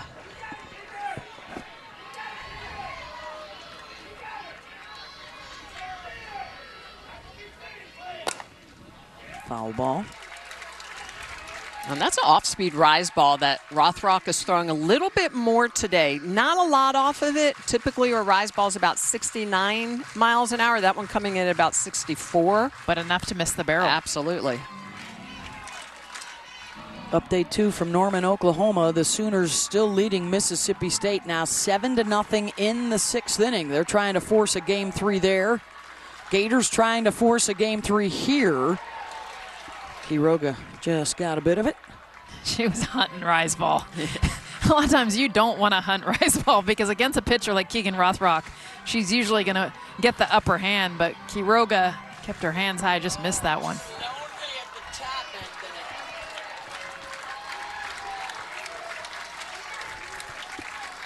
1-2 pitch. Doesn't chase. As Nigeri Kennedy looks on, a solitary figure out in the bullpen. Chased in the 4th inning by the Gators. We have seen her on occasion return to a game. That is a possibility in college softball. Looks like they've also got that Chloe Riasetto out there loosening up if need be. We've seen a few balls slip out of the hand of Keegan Rothrock. She's using that pitching chalk that was actually created by Alicia Ocasio, former Florida Gator. It's 100% chalk, so it's actually not rosin. Full count.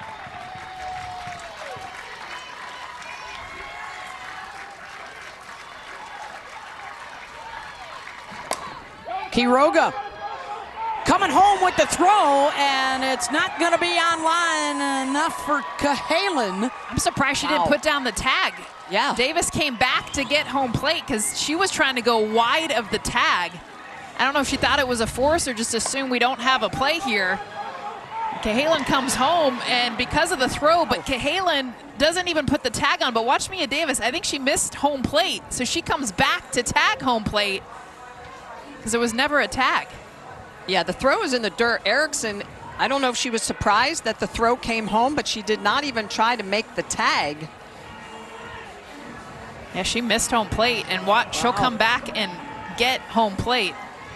Yeah, and Marty Abzetian, the home plate umpire, does not call safe until after she goes back and touches.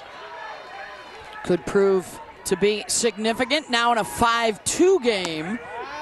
And the number 9 hitter, Tony, pulls back on the bunt.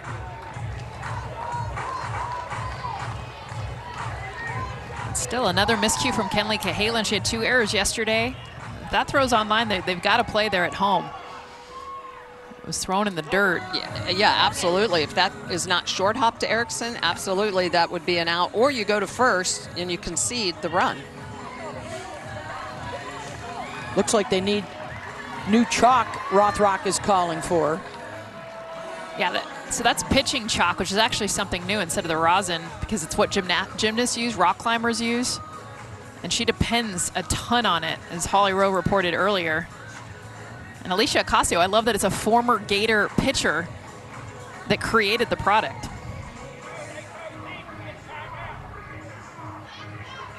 Talking with the pitching coach, Stephanie Van Brakel, pro throw.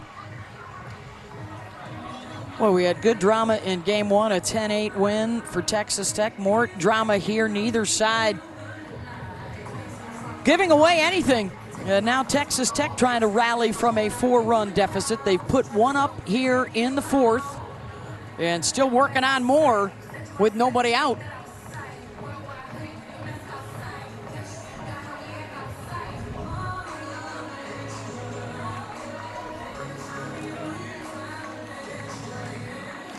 Already with 3 comeback wins in this tournament, including that big comeback against Ole Miss, an 8-run 7th inning.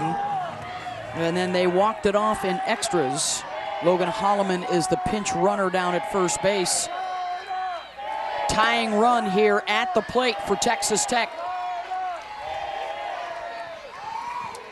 And you got the big home run hitter, Mia Williams, on deck. And this is where Haley Toney just trying to carry it over to the top of this lineup. Toney, ground ball, could be 2. The scoop, Cahalan turns, fires. Walker can't hold on. And now runners at the corners with 1 out.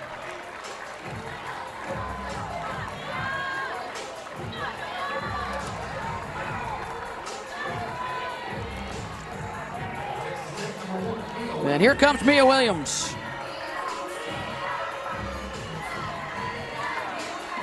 It was her home run in the 7th inning when it was the difference maker, former Gator.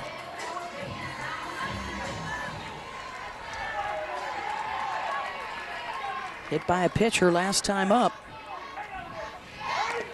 And again, that is the 4th time in the 2 games. Trying to get underneath her hands. And you can see the way her hands move toward the ball.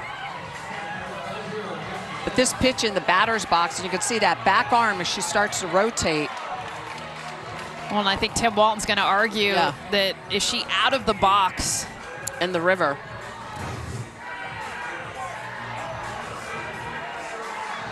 Because remember, Mia Williams got hit. This is the 4th time, but she got hit in this game. She did not move. This is a Florida challenge. The previous play is under further review. So they're going to see if the arm was out over the plate here and she moved it into it. You don't have to get out of the way of it if you're in the batter's box, but you can't move into it. Trying to determine if the pitch location is in the river or in the box. I think that's hard to overturn. I mean, a lot of times we see that front arm hanging over, but because it's her back arm, I think it's still in the batter's box.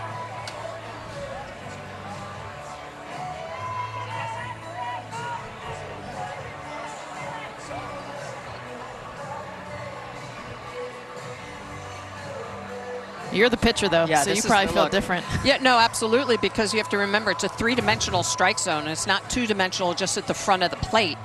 It continues, the ball continues to move. The question is, where she got hit, was her elbow or that forearm in the box, or was it in the river? And that's where it's difficult for pitchers, especially that have a lot of movement. Especially when there's no more line in the batter's boxes. Yes. Yeah, very difficult. And what I was saying, too, is her last hit by pitch, she did not move. I mean, she knew it was going to hit her. She let it hit her, but she was in the box. So it's definitely something. Mia Williams gets hit by a pitch a lot, 4 times already in 2 games. This would be the 3rd of the game and the 4th free pass for Rothrock, and she's just really fighting against the perspiration as she has the entire game. Well, this is where, as a pitcher, trust me, during the 96 Olympics, same sort of environment, superhuman in Atlanta, Georgia, in July, you've got to have multiple uniforms. You have to have multiple undershirts to change into every inning if possible. I mean, there's just things you have to do to make sure that you stay dry when you're in the circle. Here comes Marty after they checked with Pittsburgh in the review center. After review, the ruling of a hit by pitch stands. This is Florida's first challenge of the game. They have 1 remaining. Coaches get 2 challenges. If you win it, you keep it. So Florida does not win that one. They'll have 1 left. And more significantly here, the bases are now loaded for Jackie Liss.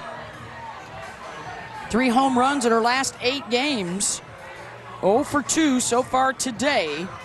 She does have a grand slam on the resume this year.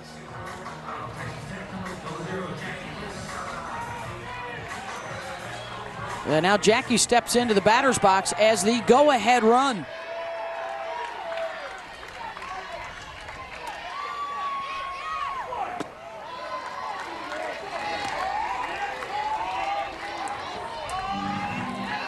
Liss had a hit off of a rise ball off of Rothrock yesterday.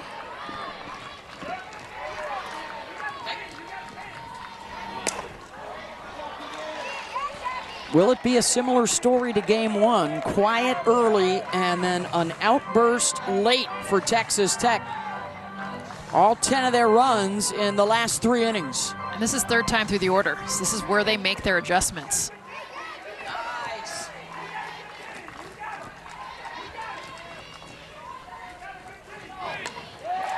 Well, interesting to note for Florida, bases loaded, 1 out. They're playing their middles at double play depth here, especially with Jackie Liss being a right-handed hitter. If they can get a hard ground ball in the infield, try to turn a double play and get out of this bases loaded jam.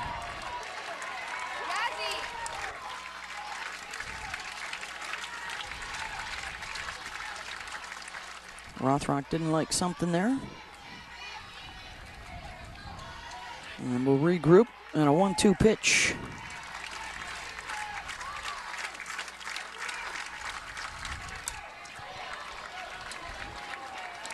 Again, that off-speed rise ball, starting to use that a little bit more here.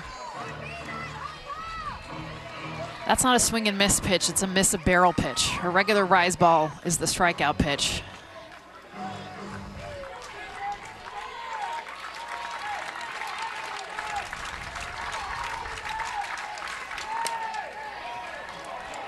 It's the setup for that pitch. Trying to make that 69 hard rise ball look a little bit faster after you throw it in about 64, 65. But also one of the toughest setup hitters to strike out. Jackie Liss, only 9 Ks on the season. This team has fewer strikeouts than anybody in the power leagues this year. 3 starters with less than 10. And a called strike 3 there. Just clipped the corner, 2 down. That's a really good off-speed pitch by Rothrock. In a pressure situation after a couple of rise balls at the top of the zone, she uses that changeup to pick beautiful up a pitch. big strike 3. Everything else up in the zone. It goes downstairs with that changeup. Jasmine Burns still with the bases loaded.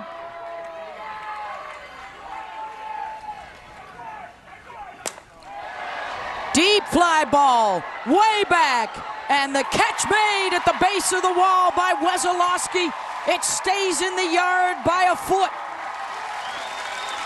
And Florida stays in front. We'll return after this message and a word from our ABC stations. Cars are cool. Rental cars are not cool. It's cool when you can pick the exact car you want, exactly where you want, for exactly what you need. No one needs this. Turo. Rent a car, not a rental car. Good morning, Lieutenant. Lieutenant, do you have good news to share with me? I'm surprised. You working with the police? Well, you know, free coffee. Got a high-profile murder on our hands. Do we have your attention now? Catch me if you can. Our killer was also a sprinter. See if we can track her down. Track her down? You can do this all day? I'll stop. I think that's for the best.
Two Florida lead over Texas Tech. Gainesville Super Regional Game 2. If Texas Tech comes back to win it, they are going to the World Series. If Florida takes care of business today, we've got a Game 3 back here tomorrow. Beth Mowins and the Olympic gold medalist, Jessica Mendoza, Michelle Smith. We got Holly Rowe with us down on the field. Tennessee is going to Oklahoma City. The first ticket punched. Maybe some more coming today.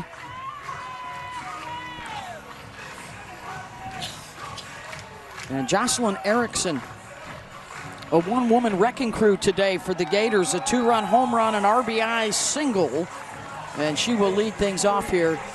Florida playing at home, but they are the visitor here in Game 2.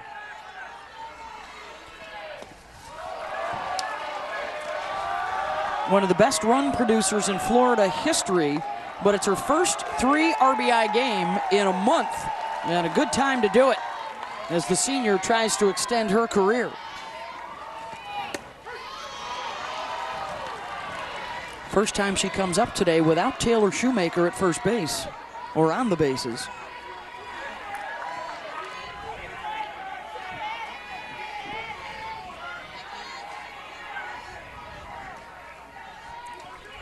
First time she sees Samantha Lincoln, who was on in relief of Nigeri Kennedy, who got chased in the 4th inning.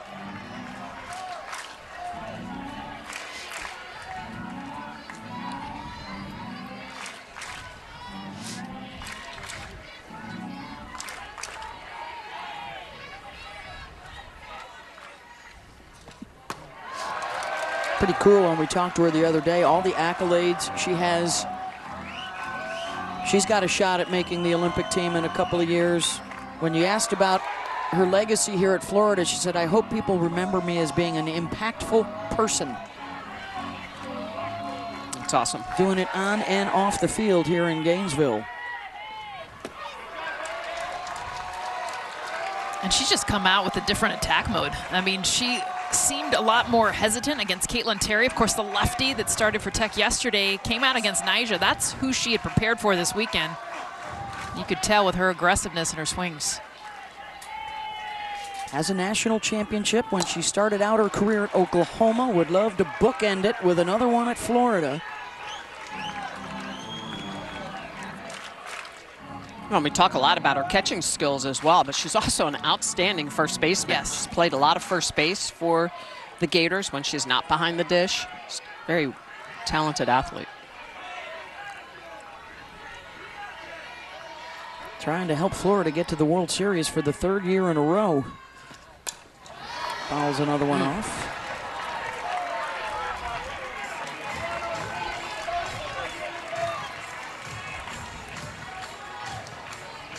And This is amazing that she's top 5 in program history. And you mentioned it, Beth. She spent a year at Oklahoma, so she's doing that damage in 3 years' time.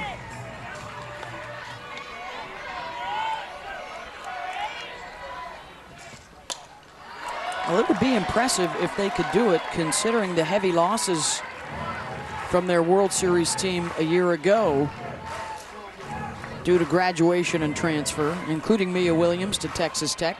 Kendra Falby, who was their first base coach, one of their star outfielders.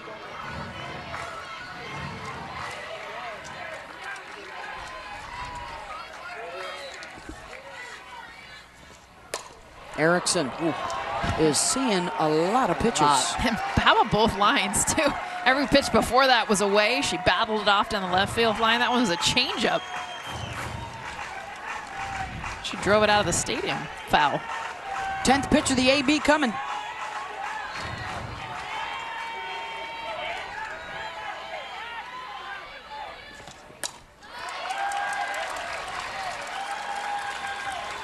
Well, and ironically, lefties actually have a higher batting average against Lincoln than righties do. Lefties at 250, righties just a little over 200. This is the other consequence we've talked about with all the offensive firepower and the strike zones this year. A lot more foul balls. That's 5 straight foul balls. It's tough to strike people out.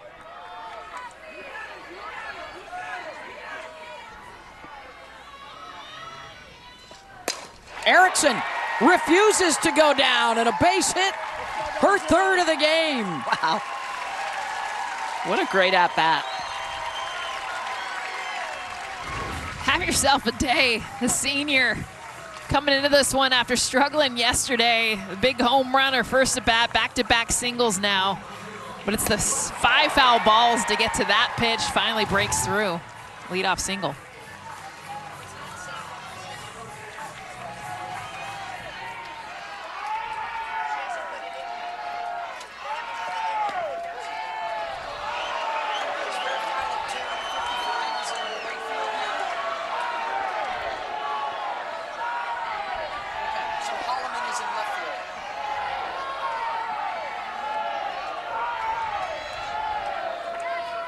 Ava Brown with a runner aboard. Just missed her inside. Couple of strikeouts, one looking, one swinging. She has a hit in 10 of her last 12, including 2 big swats yesterday.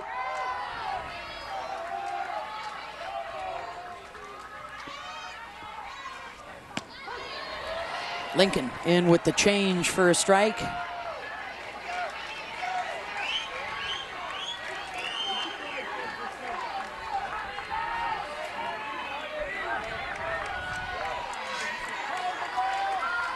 Former Player of the Year out of Massachusetts from her prep days.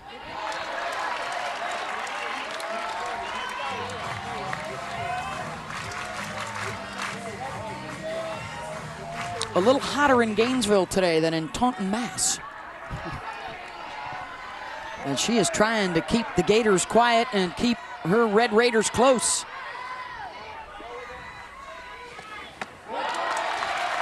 Full count.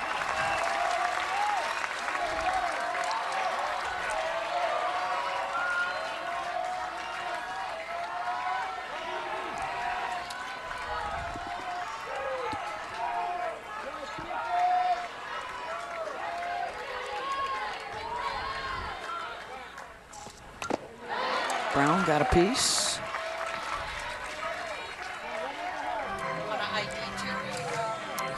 Tim Walton tapping his watch, looking at Erickson, telling her to leave on time. Don't get caught off early. You look at the numbers, too, for Ava Brown. 3 home runs the last 10 games, 540 batting average. Hot.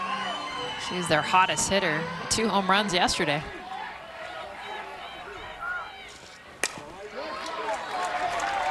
Out in front. This is an offense top 10 in the country in home runs, slug, runs scored. They've hit a school record doubles this year. In the rough and tumble Southeastern Conference, 9 teams in the Super Regionals this weekend. A chance for 6 to get to the World Series. Called strike 3. That's the first for Lincoln. 1 down. It's a great battle by Lincoln. This is the second time today that they've caught Ava Brown looking on a changeup. Nice pitch at the top of the zone. They get the call. 3 strikeouts today for Brown. First strikeout for Lincoln. That'll bring up Townsend Thomas. Struck out in the first, grounded to short in the fourth. Drops down the bunt and beats it out.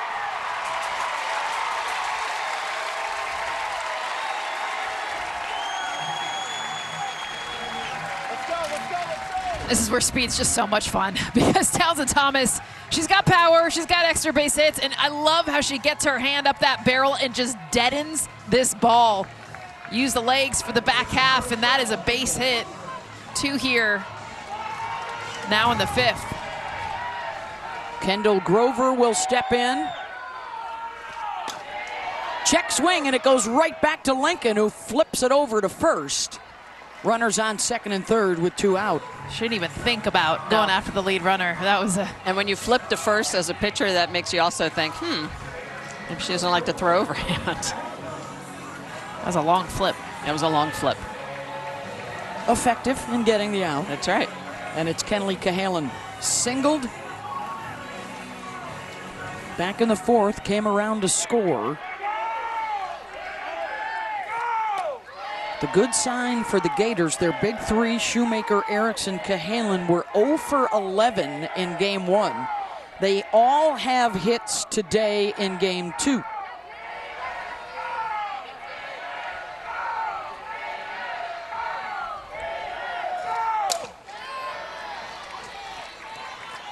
As Kenley Cahalan looks to pad the lead.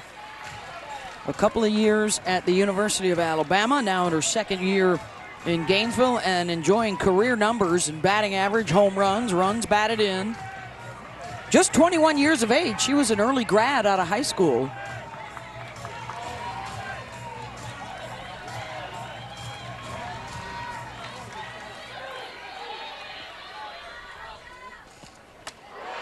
Wow. Get up, Jasmine Burns. That just saved a run. Some hops behind the plate. She did not start this game either.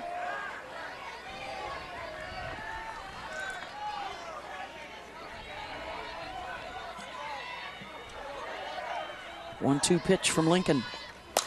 Cahalan delivers again. 1 run is in. Thomas to the plate. 2-run score. And Kenley Cahalan, a big comeback day for her after a rough one yesterday. Well, this is where it's so important to be resilient.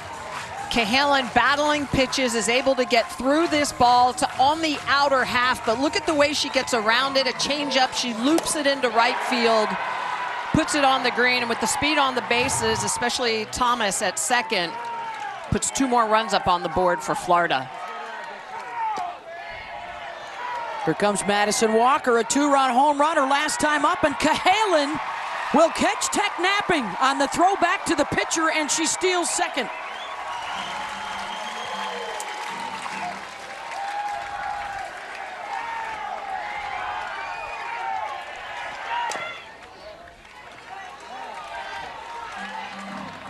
Delayed steal, and that's a Texas Tech move. Yes. That's something you see Tech do on the base pass. Do not see it a whole lot from this Gators team, but you wait for the postseason.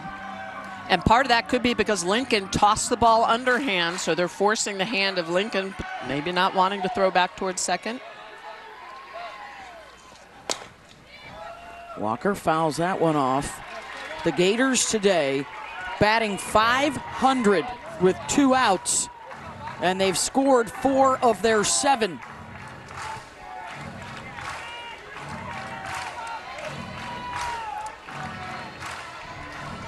You know they must have been stewing for a bit after the former Gator Mia Williams beat them yesterday with a 2-run home run in the 7th inning. The game plan sound. The strike came early with the Erickson 2-run home run in the first. The joint has been jumping since the start. And they have kept the pressure on and a lot of traffic on the bases.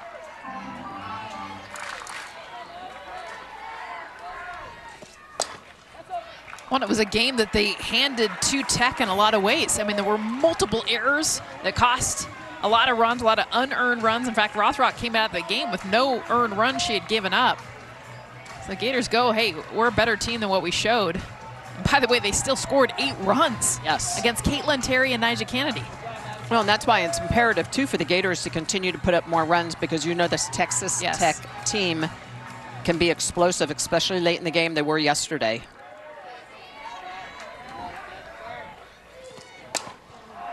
Walker pops it up. Williams on the grass, and it drops in for a base hit. And both sides have now lost an easy pop-up in the sun. And a run scores for Florida. I don't know if Mia Williams loses this in the sun, and Caitlin Terry's far deep enough, but she just gives up on it. They both do. And I don't think Mia lost in the sun. I think she thought Caitlin Terry was going to come get it. And this is late in the season for a miscommunication, a ball to drop in. But again, different lineups, different positions. Caitlin Terry started this game in left field. She just came into right field this inning. And how about Cahalan, right? The stolen base being at second. Opportunity to score because of that heads-up play getting to second. They're making all the hustle plays, and Texas Tech making the uncharacteristic mistakes. If Wesolowski goes yard, the run rule comes into effect in the bottom half of this inning. Base hit will be extras. McClellan, they're going to wave her around and try and score. The throw to Burns is high, and another run plated for Florida. RBI double for Wesolowski, and more damage with 2 outs from Florida.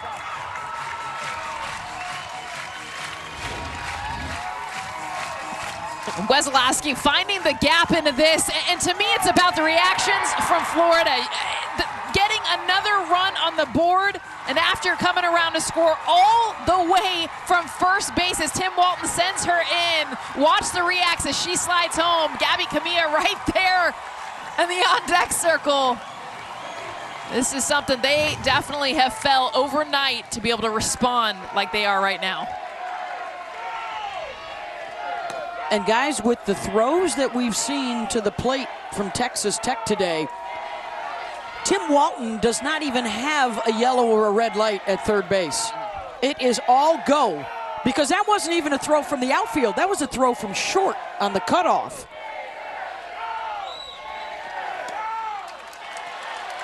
And now that run rule run is out at second base. If the Gators can get it home, Texas Tech would be up against it in the bottom of the 5th. And this is huge for Florida, especially for Rothrock. If they could take 2 innings off of this game and pick up a win, that would be massive for their ace pitcher. And do it against Nyjah Kennedy.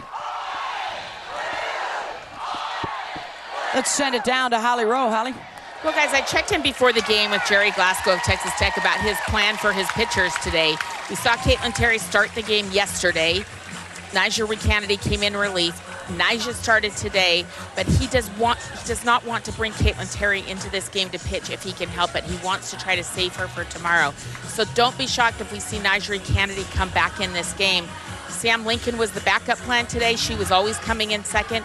This is going to be really interesting to see the decisions that Texas Tech makes right now, knowing they may have to play a game tomorrow unless they have a furious comeback here late. Yeah, Holly, they had some arms up in the bullpen earlier, but it's been quiet out there now for the last inning. Yeah, I think there's no way they bring Nyjah back into this game. Stay away from Caitlin Terry. They've got a couple other pitchers on the bench if they need to. Yeah, I don't think you see Nyjah in this game until you tie it up or take a lead if you're Texas Tech. Here's the number 9 hitter, Gabby Comia.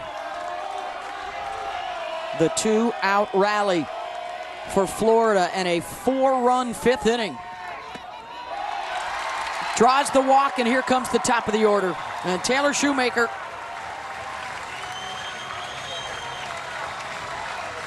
Such a game of momentum. Swinging in Tech's favor yesterday and back to Florida today. Sometimes you make your momentum. The Gators did that from the first inning.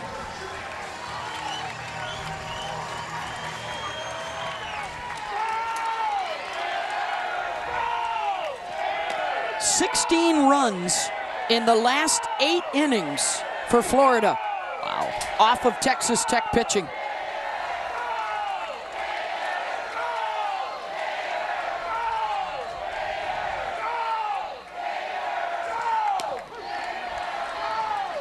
Catches the corner for a strike. 0-2.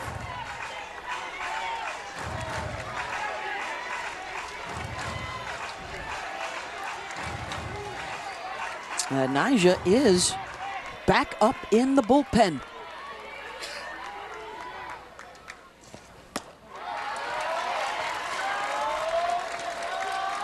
If Shoemaker gets a base hit right here, Texas Tech may not have an opportunity to take the field again.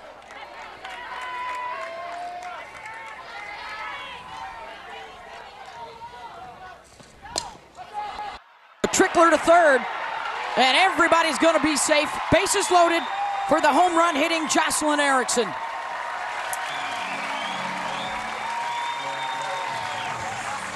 Everything going right for the Gators. Even the miss hits. There could be a hotter hitter this game than Jocelyn Erickson. All 3 times, all 3 hits, including a 2-run shot back in the first. Remember, even though the Gators are at home, they are the visitors in this game too. So Texas Tech would still have another at-bat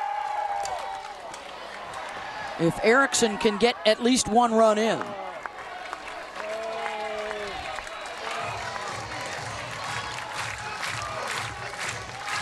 And then, of course, still in the back of your mind is Texas Tech scoring 8 runs in the 7th inning to rally to beat Ole Miss last week. Well, and then there is the strategy, if you do bring Nyjah in, it is to try to keep from being in run rule territory, to make Rothrock throw extra innings. So that's probably why they do actually have her up. But if that's the case, you maybe want to put her in an. I was going to say, now would be a great time. Yeah. Yeah, but she may not be warm. I mean, it is 95. Yes.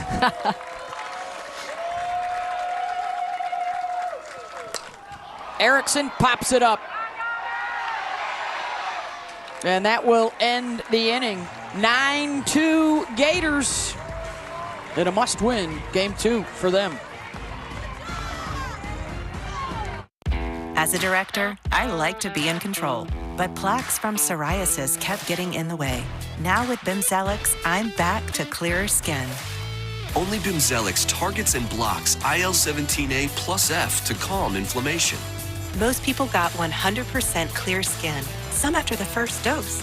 Serious side effects like suicidal thoughts and behavior, infections and lowered ability to fight them, liver problems, and inflammatory bowel disease have occurred. Tell your doctor if these happen or worsen, or fevers, chills, muscle aches, or cough occur, or you've had a vaccine or plan to. Before starting, get checked for infections, tuberculosis, and liver problems. Start to say I'm back to clearer skin with Bimzelx. Ask your dermatologist about Bimzelx, also approved for psoriatic arthritis and HS. There's a lot of science that goes into making sure this helmet protects me. The same is true of the Colgate Total Active Prevention System. It's 15 times more effective at fighting the root cause of oral health problems. Try the Colgate Total Active Prevention System. Prevent problems before they start.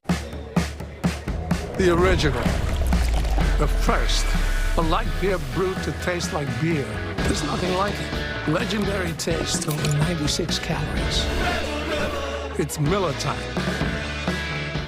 For the first time in Dancing with the Stars history, the greatest dancers will compete for a spot as the next pro. I just want to dance right now.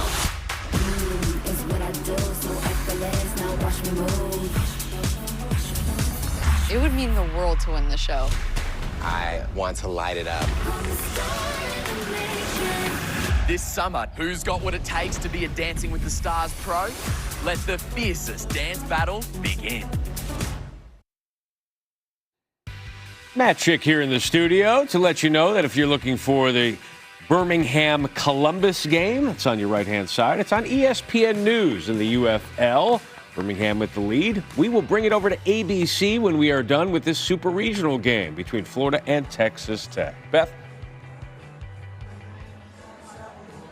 Thank you very much, Matt. The Florida Gators right now in charge 9-2.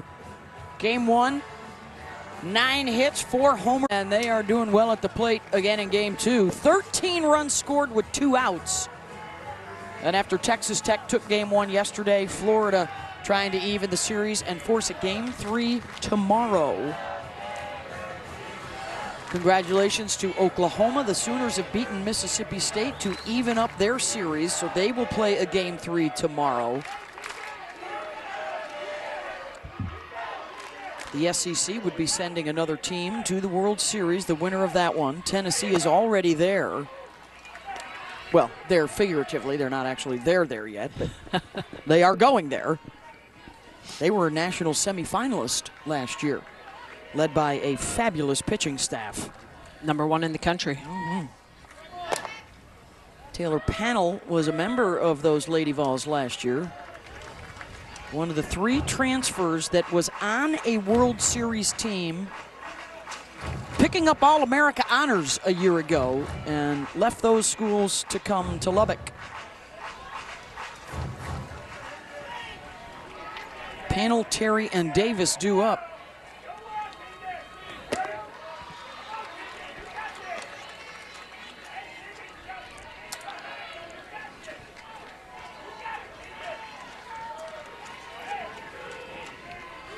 Now, if you're Keegan Rothrock, time is of the essence. Spend as little of it out there in the circle as possible, because it has been a common occurrence for her to throw 3 days in a row, and in all likelihood, she would be the starter tomorrow for a 3rd day in a row if Florida wins this game. Yeah, she's the arm. She's your ace in the circle, and she's going to be there in big games. Pannell pops it up. 1 down. Holly Rowe. You know, Keegan Rothrock is such a great story of resilience. When she was coming out of high school, she had a very severe surgery for compartment syndrome that got infected. She has had to fight her way back from that injury, had another surgery on her other leg. And so she has been limited in some of the conditioning things she can do. But this year, they've really gotten her in peak form. She's been doing extra sled work, extra running, and she feels very good. Base hit up the middle for Caitlin Terry. Yeah, and they've been able to use Holly. They've been able to use her quite a bit. She led the SEC in wins. She's on the verge of a 30th win of the season if she gets it done. She also threw more innings than anybody else in the SEC. Well, and the lion's share is because Ava Brown's injury came early. She's had to take on the workload. Look at that, over 200 innings pitched. The rest of the staff under 200 innings.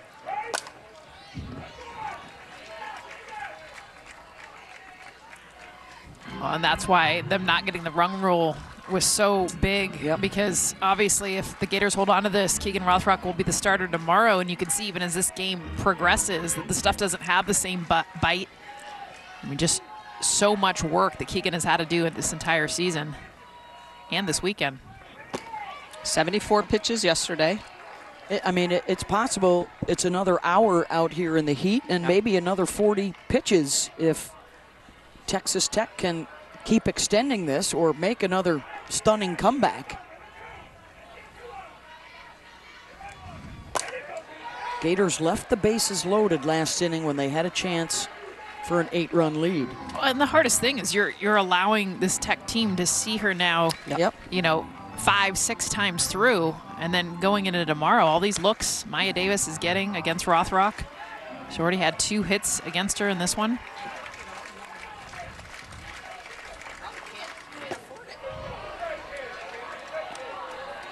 Right, and that's the thing about Rothrock, is that she is a rise ball pitcher. 70% of the time she is throwing that rise ball. This is almost a case where you need to go to those secondary pitches You know, just something a little bit different. Try to keep them off balance. Roll ground balls.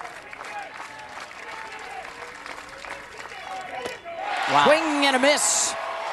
And there's one of those secondary pitches, a changeup. And that one was outstanding. She sold it. Great body language and movement on the release. And you could see it out of the hand that it was just a devastating changeup. Davis way out in front of that changeup.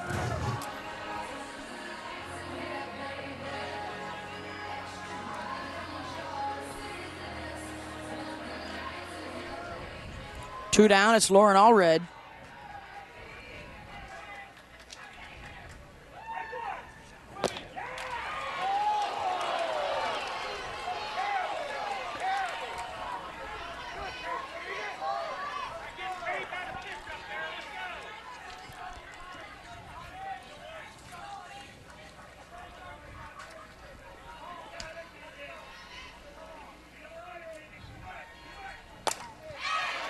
Allred pops it up.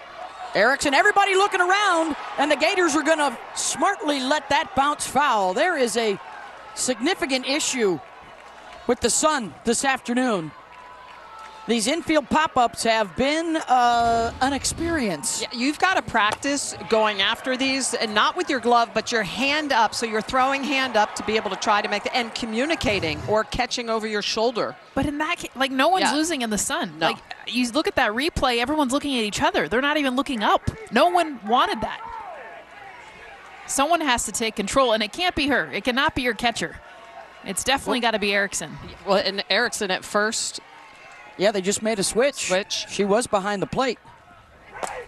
Allred cannot take advantage and grounds it out. Quick work for Rothrock and a 9-2 Gator lead. Running your first 5K? Hard. His first day behind the wheel? A little bumpy. Choosing a name for your first? Not easy. Progressive understands first times can be challenging. It's why we created the UP Payment Program, down payment assistance for first-time home buyers. Because first times are easier with a little help. Learn more at progressive.com/openthehouse.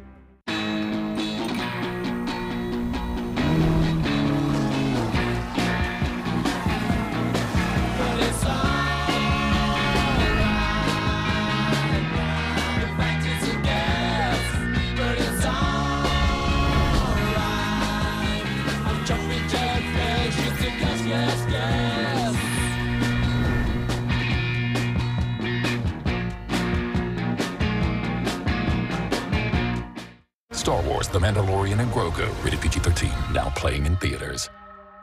The road to the NBA Finals ends here. The Cavs eye another upset, while the Knicks carry the dreams of all of New York. The Eastern Conference Finals, Knicks, Cavaliers. Game 3 on ABC. This telecast is copyrighted by the NCAA for the private use of our audience. Any other use of this telecast or any picture, descriptions, or accounts of the game without the NCAA consent is prohibited. How about today's rewarding performance brought to you by Capital One, and how about a couple of dingers? Yeah, Jocelyn Erickson, the senior, getting it done. 2-run shot back in the first inning. That got the Gators on the board. And then to make a further exclamation point, take it to the fourth inning, and it was Madison Walker, the junior, hitting her 10th of the season. Another 2-run shot. I'll see you, Jocelyn Erickson, off the scoreboard. I'll hit this one off the batting cage. So for the Florida Gators, home runs number 107 and 108 on the season. It's hard to find a team in the postseason that doesn't have 100 home runs as a team. I mean, we'd only see few teams the entire year, and now we're in double digits. There's 5 of them still alive. Yeah. And those teams, the length, right? It's not like they're all like 30 or 40. It is like everyone through the lineup in double digits. And they're hitting them a long, long way. Long, long way. Almost as 260s, 270s? Almost as if the fences are too short. Says the pitcher. Oh, it's going to be a fun off season when we talk about the ball and the strike zone and moving the fences back. And the strike zone She mentioned the strike zone.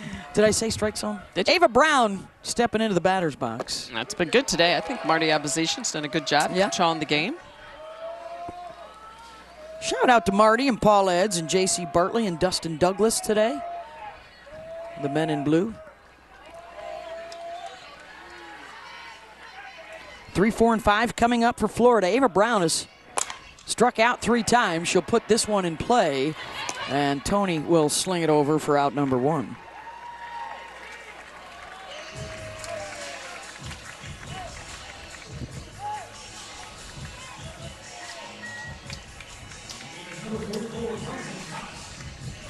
Here comes Townsend Thomas. A bunt single came in to score in the 4-run 5th for Florida.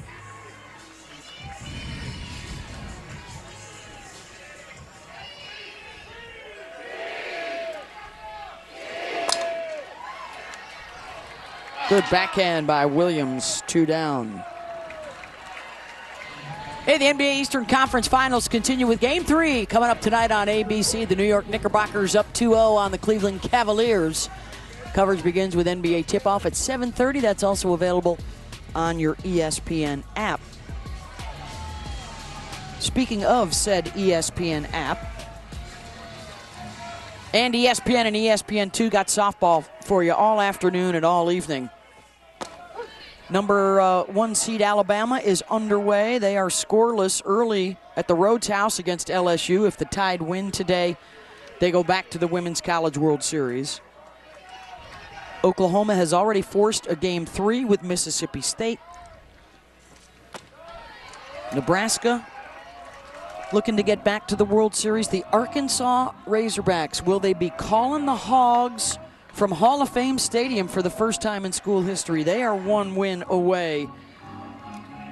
Arizona State trying to knock out the defending champs later tonight. And then the slugging UCLA Bruins got, 3 home runs, I think, in their run rule win of UCF in their Game 1 last night, including a walk-off from Riley Slimp. If Florida holds on to win this one, we've got a Game 3 back here tomorrow.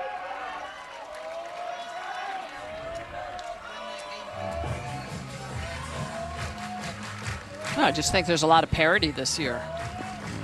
We've seen it all year long. The mid-majors competing with the Power Fours. Power Fours, doesn't matter what position in the conference you come in, you can compete with anyone else.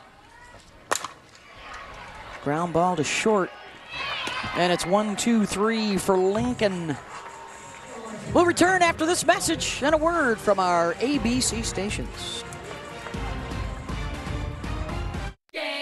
Introducing Gatorade Lower Sugar. No artificial colors, no artificial flavors, no artificial sweeteners, and 75% less sugar. Gatorade Lower Sugar. Hydrates better than water. This is what everyone's talking about. Everything's on the table. This is what champions come to take. This is what everyone came to see. And the slam! No do-overs.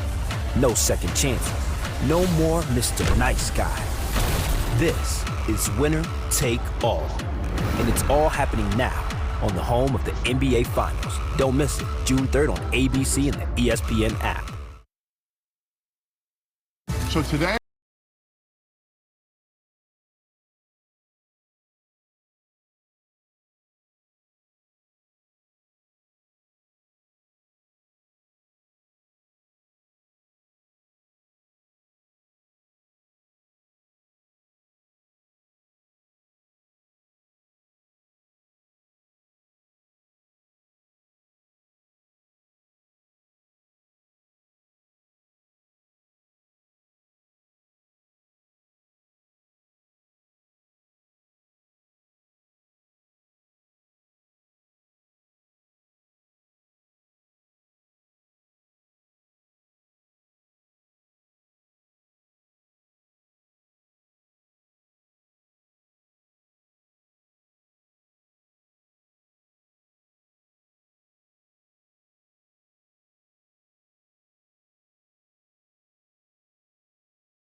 It's down to 2 out.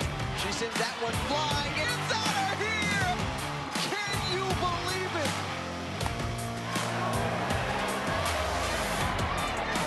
Payoff. Oh my goodness! Grand slam! Set fly, and the Rain Riders comeback is complete. Tiffany Green on the call in Lubbock last weekend. That 8-run, 7th inning rally to then win it in extra innings. Do they have another one in them here today against Florida?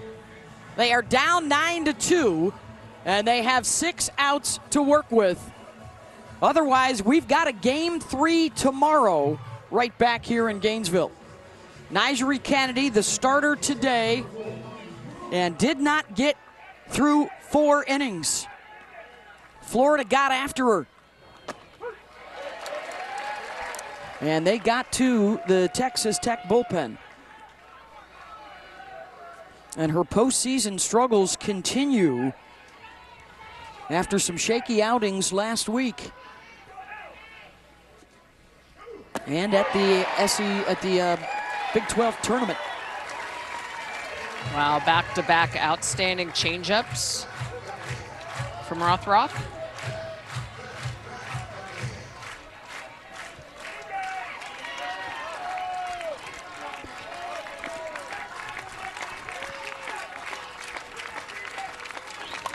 Again, worth mentioning, the number 2 that they believe in the most at Florida is Ava Brown, and she got hurt earlier this year. She's back hitting, but not pitching. So if you're wondering why Tim Walton stays with Keegan Rothrock, it may simply be he doesn't want to risk giving Texas Tech any kind of opening to rally and come back, even this late in the game. Yeah, 100%. You've got to keep Rothrock in this game, because if you look at what happened yesterday, Miller in 2/3 of an inning gave up 4 earned runs. Oxley in 1 1/3 innings gave up 3 earned runs. Yep. Yeah, 7 of the runs that were scored came on the bullpen behind Rothrock. They're going to dance with the girl that brung them.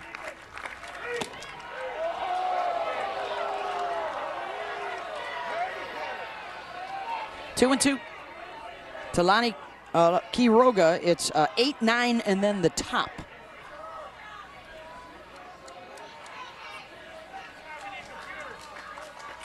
With really no weaknesses in this lineup. Almost doesn't matter where you are and who you're facing, but she does get Quiroga to pop it up. Hey, a pop fly in the infield, caught. Tell you what, everyone holding their breath, not cheering, and usually off the bat you think, okay, that's an automatic out, but we have seen pop flies, 3 of them drop in this game. We've been doing this for 21 years together, gals, and I doth detest a bit of sarcasm in your commentary, Jessica. It's been a bit shaky with the fly balls today. That one secured by Cahalan, and now here's Haley Toney. Yeah, you got to hope to roll ground balls to the right side and pop-ups to the left side when you're in that circle, because anything in the air to the right side has been trouble today.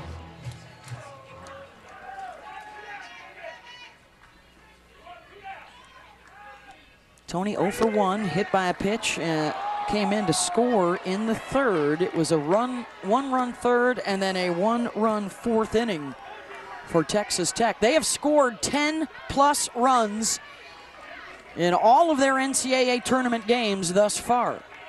But Rothrock has done a great job keeping them quiet today. Well, and really the key for Rothrock today is what she does with that first batter of the inning. The 2 runs that have scored in the 3rd and the 4th, both leadoff runners were on base. She's somewhat limited the free passes. She does have 3 hit batters today with the 1 walk.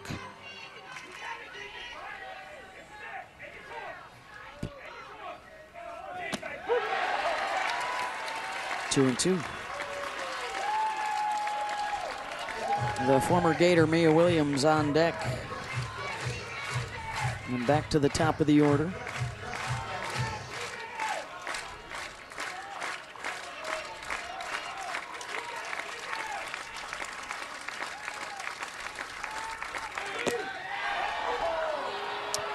The other thing that Rothrock has done very good today, which we didn't see yesterday, is that she's somewhat limited the consecutiveness. So back-to-back damage being done against her.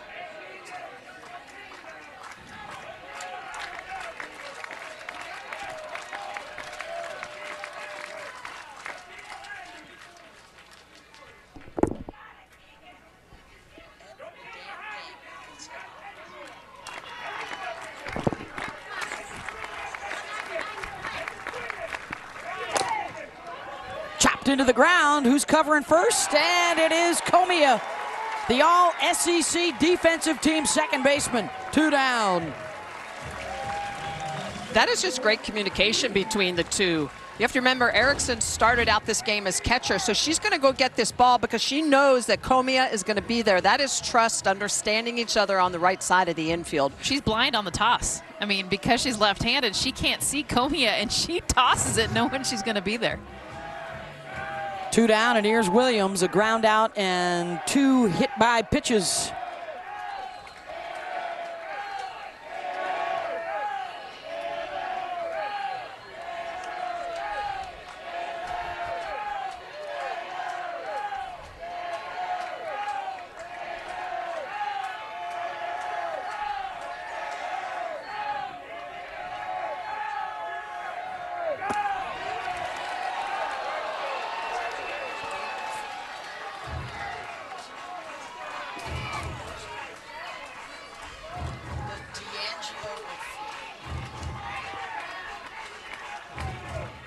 To Williams. May get something to look at here.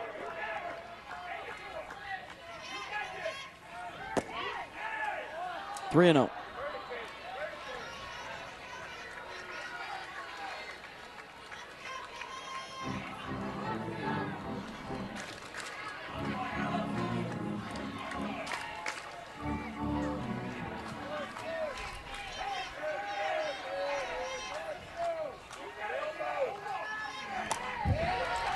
Green light for Mia. Yeah. This is the matchup that Walton was hoping to get in the 7th inning in game 1 when it was tied, but Rothrock was not ready to come out of the bullpen, and Mia Williams hit a home run that proved to be the game winner. Today, they meet again.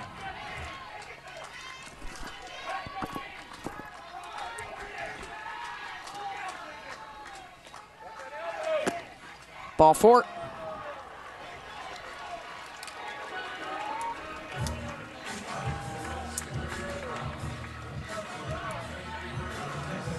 Again, just look at that pitch count now. 93 pitches. That's the win for Tech. Obviously, they want to get base runners. They want to get runs.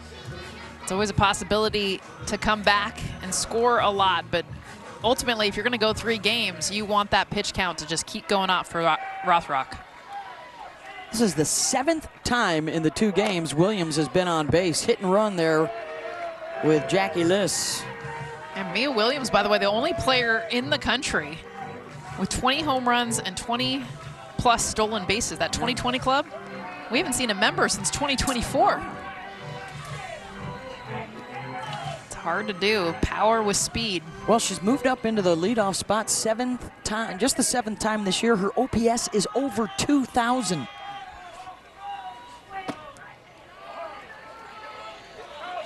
And it paid off for Jerry Glasgow yesterday when he did get her an at-bat in the 7th, and she sent one deep.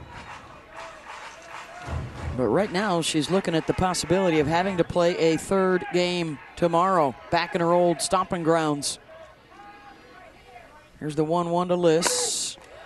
Grabbed at 3rd by Grover. Robs a base hit as we head to the 7th. Wow, how about Kendall Grover? This ball is mashed at her. Perfect positioning, gets the glove out to get out of it. Gators picking up the bats.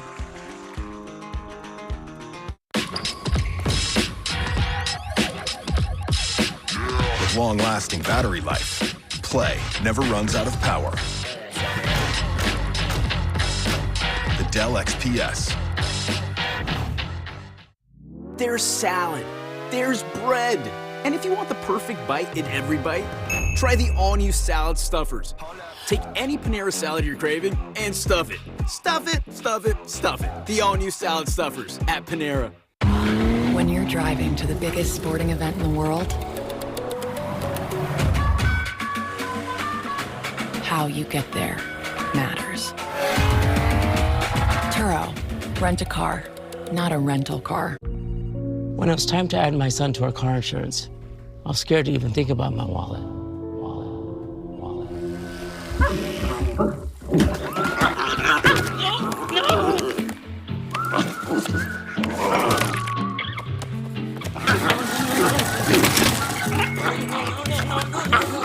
But instead, with Drive Easy on the Geico app, my son's safe driving score saved us even more. It feels good to take control of your wallet. It feels good to Geico. Teammates are everything in sport. That's why the NCAA joined forces with Team Impact, a national nonprofit that matches children facing serious illness with college teams. Kids get to be part of something bigger, and college athletes get the chance to give back to their community. They both end up with teammates for life. Be part of the impact, all in, all together. Learn more at ncaa.org/teamimpact. The NCAA Softball Super Regionals are presented by Capital One. What's in your wallet? Florida Gators in a must-win situation here in Game 2, and they are winning so far with a 9-2 lead as we head to the 7th inning. The Tennessee Lady Vols still the only team to punch a ticket. They take the first 2 games from the Georgia Bulldogs, and they are back in the World Series for the 10th time. There's the other side of the bracket. The top-seeded Alabama Crimson Tide are 1 win away. They're still scoreless underway with LSU today. And then the rest of the games coming your way later on. All afternoon, all night on ESPN and ESPN2. The If Necessary Game 3s tomorrow. And Kenleigh Cahalan deadens a bunt to open things up here in the 7th.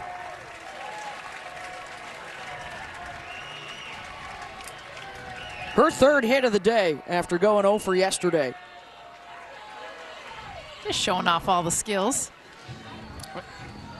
Needing that. She's been good on that defensive side as well. Cassidy McClellan.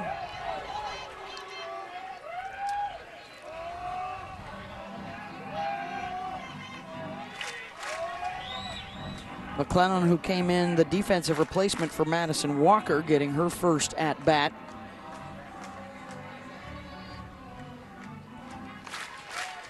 Last chance for Texas Tech in the bottom of the 7th will be Burns, Pannell, and Terry due up.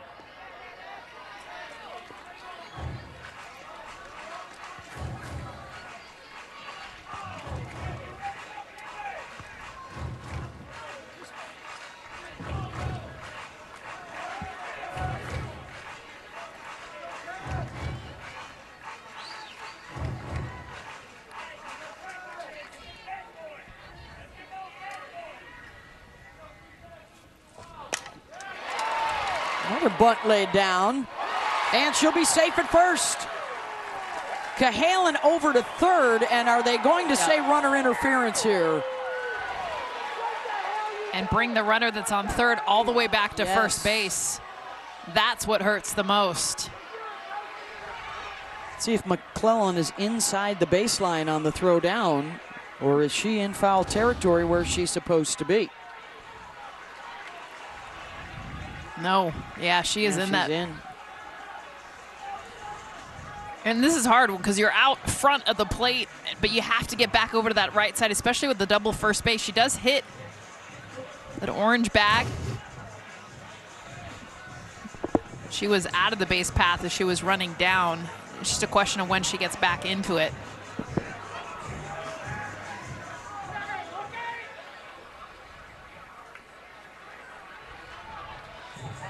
Walton still talking with the umpires. He does have 1 challenge left, but late in games, the umpires can go look on their own, and I think Tim is trying to convince him he ought to go look on his own. And they will not, so we will move on, and Cahalan will have to go back to first base with 1 out.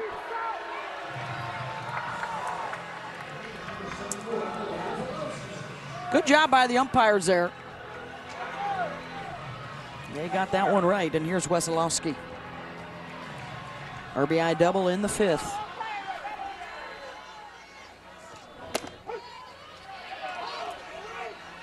Snap throw down, diving back in is Cahalan. Cahalan faked like she was going to head to second base. Burns keeping an eye on her.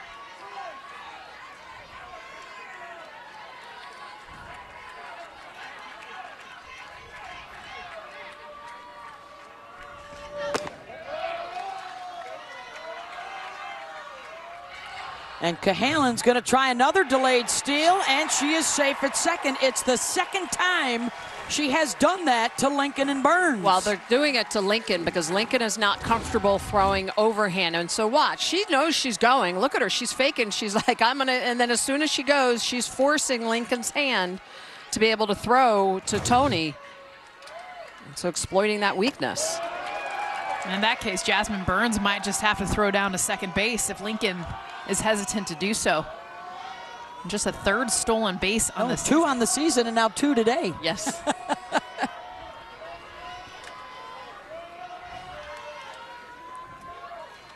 Runner in scoring position for Wesolowski.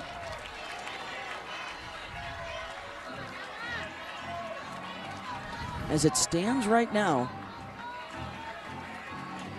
the drama tomorrow will be thick as the humidity here in Gainesville. Will it be the end of the road for some incredible seniors? Catch is made out in right, and the throw in as Cahalan takes 3rd with 2 outs. Will tomorrow be the end of the line for Nigeri Kennedy and a team built to win a championship?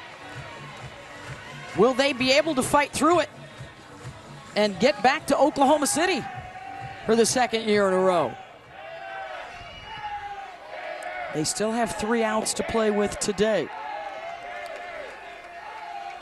Yeah, with a payroll like nothing we have ever seen in the history of the sport, that is what Texas Tech has built.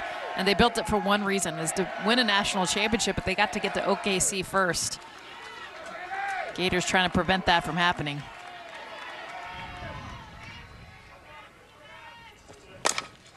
Comia, chopped to short, and a run will score. RBI infield hit for the number 9 batter as Tony struggled to get that one out of her glove on the transfer. But this is all manufactured. I mean, you think about Cahalan getting on base with a drag bunt, stealing second, sacrificed over to 3rd on a fly ball, and then Tony just not able to get it into her hand correctly. But Comia, beautiful job using the short game again. 2nd slap hit of the game for her. Ron, how about the energy, the reacts from this Florida team? Completely different than what we saw yesterday. Shoemaker with a couple of hits, on base 3 times today. I'm curious, too, if they're just going to keep stealing on Lincoln. Yeah. Yeah. 18 runs in the 2 games for the Gators off of a pitching staff that had one of the best ERAs in the country. Both Terry and Kennedy were top 10 coming in. But when you come to Gainesville in the postseason, it's going to be a hard stretch to get through it. 12-2 as a home team in the Supers here at KSP. And they are 3 outs away from forcing a Game 3 tomorrow.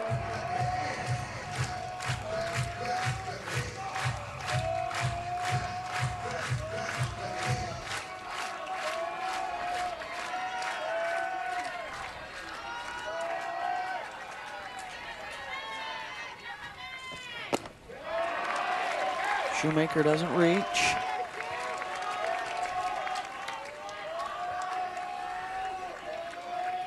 The latest in a long line of fabulous outfielders for the Gators over the years.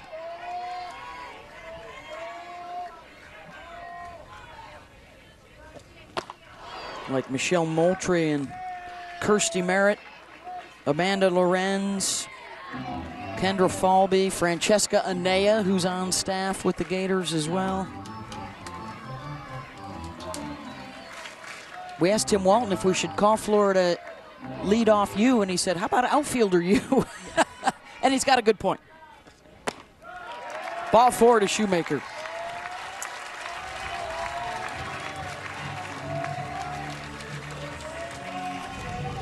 So that gets Erickson another AB. She's already got 3 hits today also.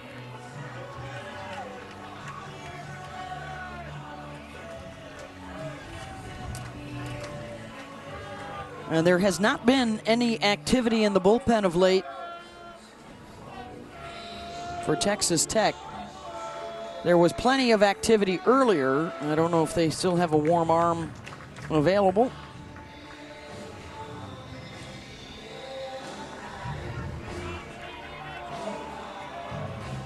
Can Texas Tech rally for a second straight appearance in the World Series, or will it be Florida going back for a 14th time? As it stands right now, we will have to wait and play another day tomorrow to get the answer.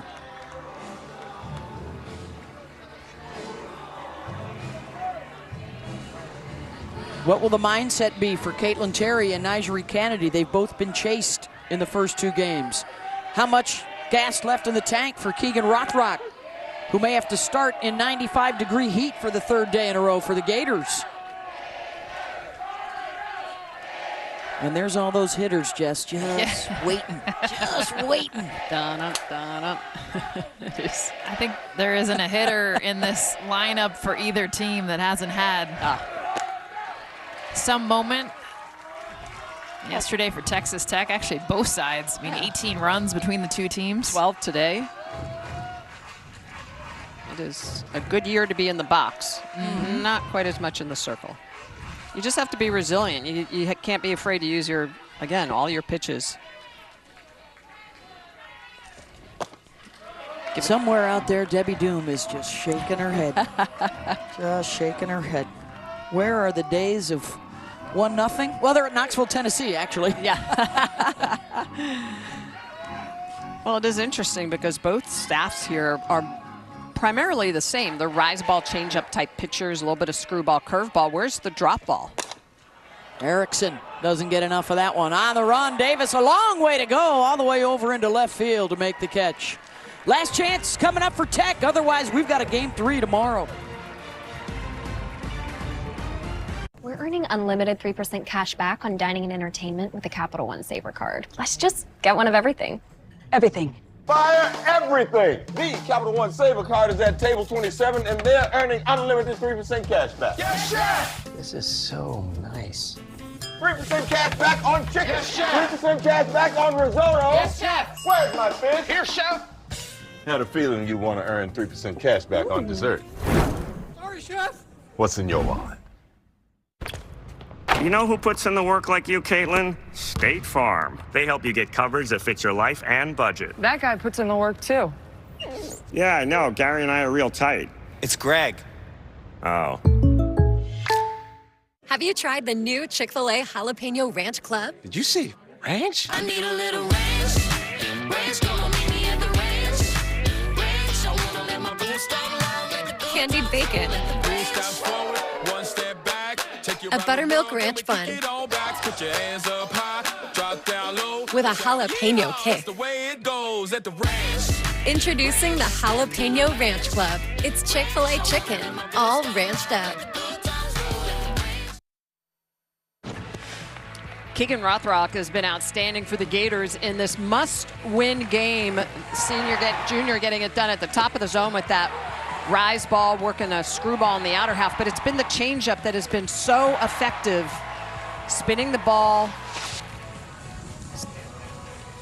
Pitch count approaching 100 pitches, has limited free passes, but guys, it's really been that defense behind her that has been much stronger this afternoon. Yeah. And again, the respect for the Texas Tech lineup from Tim Walton does not want to take her out and run the risk of going to the bullpen before they lock down a Game 2 win to force the if necessary tomorrow. So Keegan is back to work against 3, 4, 5 in the Tech lineup.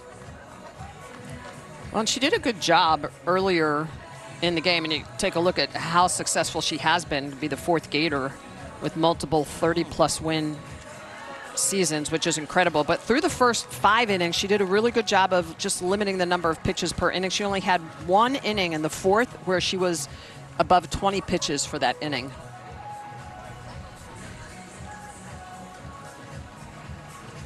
Just the 1 run allowed in the 3rd on a Jazz Burns sac fly, and a run in the 4th on an RBI fielder's choice. Otherwise, there has been not much doing. Just 5 hits for Tech off of Keegan Rothrock today.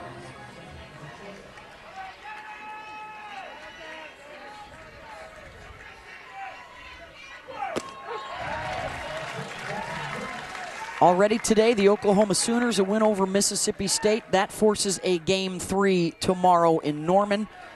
Now the Gators trying to get another one tomorrow as well. Meanwhile, at the Rhodes House, Alabama has gone up 1-0 on LSU, trying to close that series out. Kristen White scoring on a wild pitch.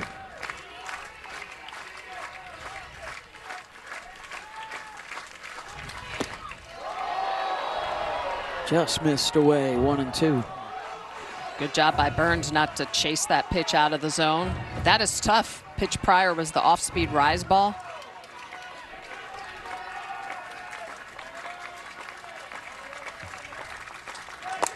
Burns, and that bounces off of Grover's chest. And a base runner for Texas Tech. And the slow build back can begin. Burns just gets around this pitch on the outer half. They're going to call that a base hit to Grover because it was hit hard, but not as hard as what you would think. 63 miles an hour off of the bat. It's definitely a ball she would like back. Looks like they will pinch hit here for Taylor Pannell, their cleanup hitter, and go with Desiree Spearman.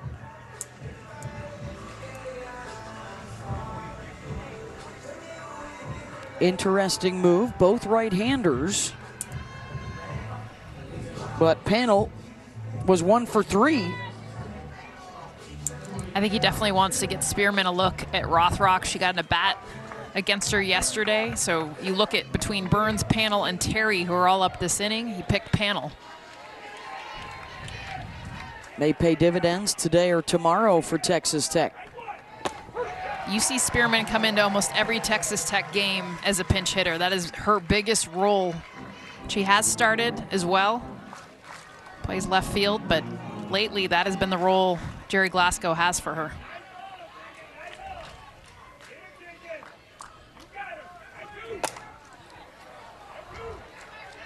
Foul ball. She's 2 for 10 this season as a pinch hitter. And now the official score changed that last play to an E5. And the first of the day for the Gators. Do we concur? I concur. That's a good decision.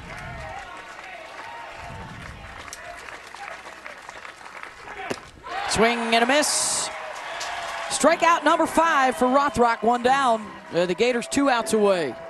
Rothrock attacking at the top of the zone, and you see the spin location on this pitch. Takes a little bit off it. That's about 65 miles an hour. Is that a slow rise, Smitty? It's a slow rise. There you go.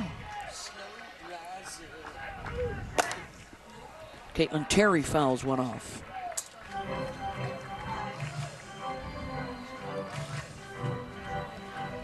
This is the bat that's been quiet for me. She had a single earlier today, but you're used to seeing her hit a lot of doubles, finding the gaps, and she's kind of had that same swing, fouling off pitches to left field. Her outs have been to the left side of the field.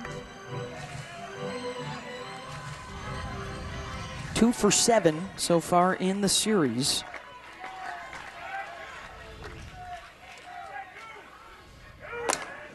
Chop to second, backs up Cormier. She's only got the play to first. 2 down with Burns to second, and Maya Davis is the last chance. Otherwise, we go to game 3 tomorrow for a spot at the World Series. Couple of singles and a run scored for Maya today.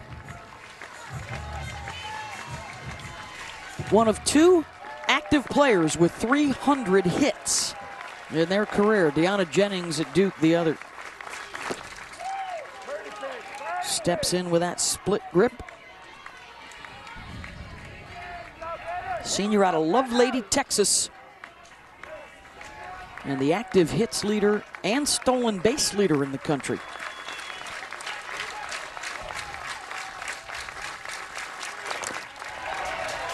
Both her hits were the same. To the left side of the field, one through that 5-6 hole, one a line drive to left field. Right now, they're trying to get in on the hands. Because anything middle away, Maya Davis has done a great job of just handling that. That's her short game background. She could stay inside out of ball with the best of them.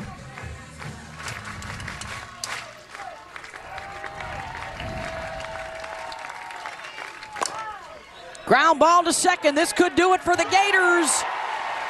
And they win game 2 to even the Super Regional. 10-2 the final. As they hand Nigeri Kennedy her 3rd loss this month. How about the response from these Gators? We talked about it. Jocelyn Erickson, Taylor Shoemaker, the big bats in this lineup struggled yesterday. Well, I'll tell you what, Erickson, that 2-run home run, it set the tone for the entire game. She ended up having one of the hottest games that she's had all year, and it just kept on going from there. So the bracket does not change and add another team to the World Series. It is still only Tennessee, as both Oklahoma and Florida force, if necessary, game 3s tomorrow. Plenty of softball still to come all day long on ESPN2 and ESPN. We've got UFL football coming up next with Birmingham and Columbus. For our entire crew, I'm Beth. We'll see you back here tomorrow.